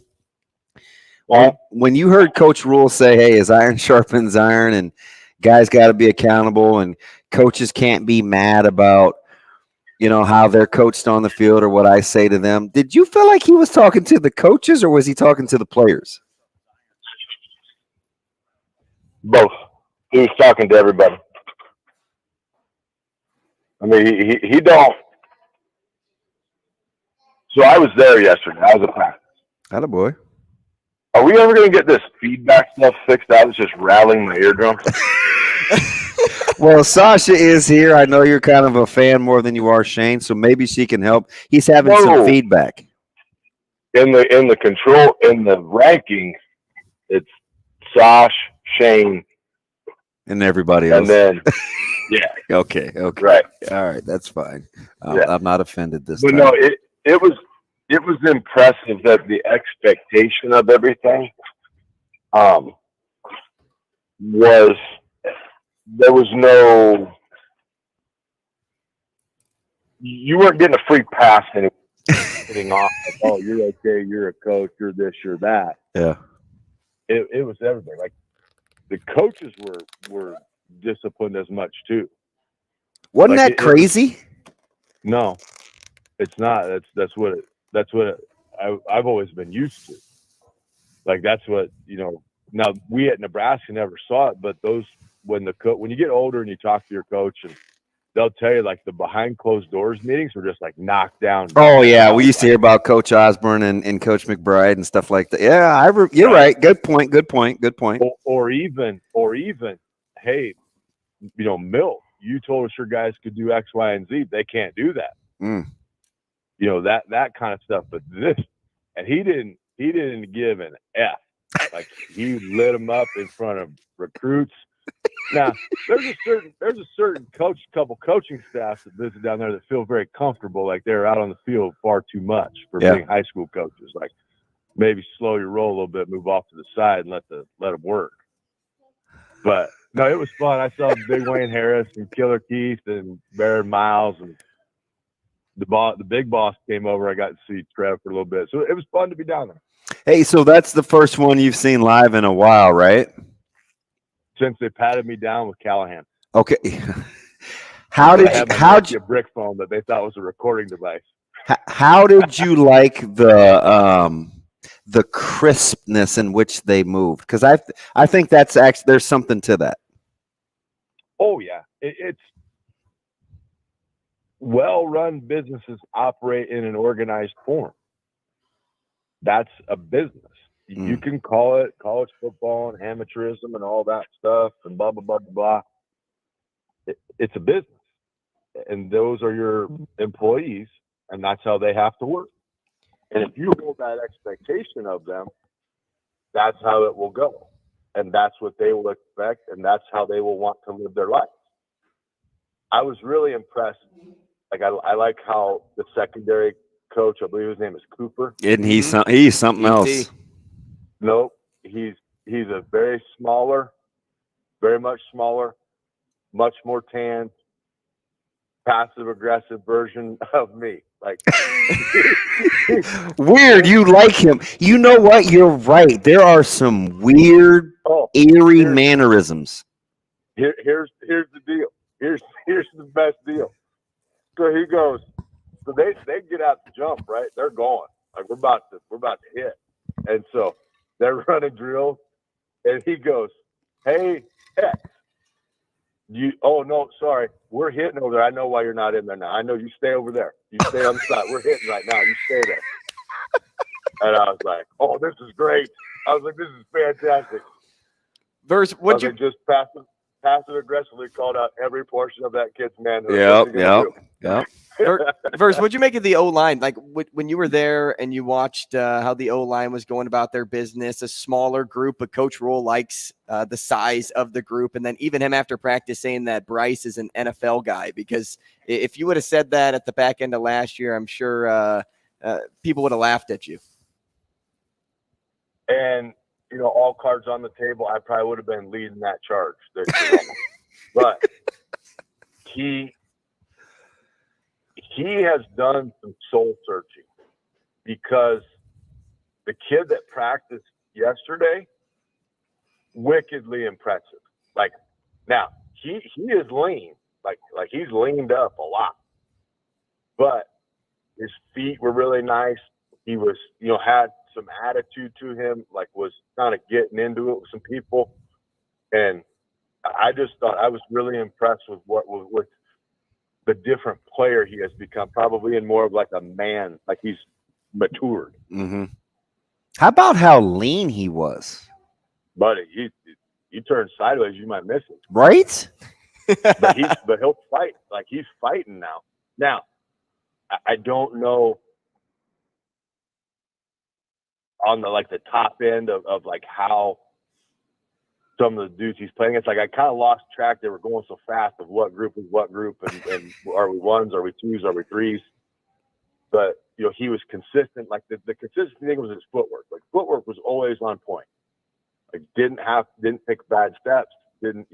Got his hands out of whack a couple times, but still fought. Like, didn't give up. Just kept fighting. Hard not be honest, right? And you've been the most fair, I think, and firm at the same time. I was going to say toughest, but how hard is it now when I tell you, hey man, it's hard for me to be objective? Like, do you kind of get it now? I'm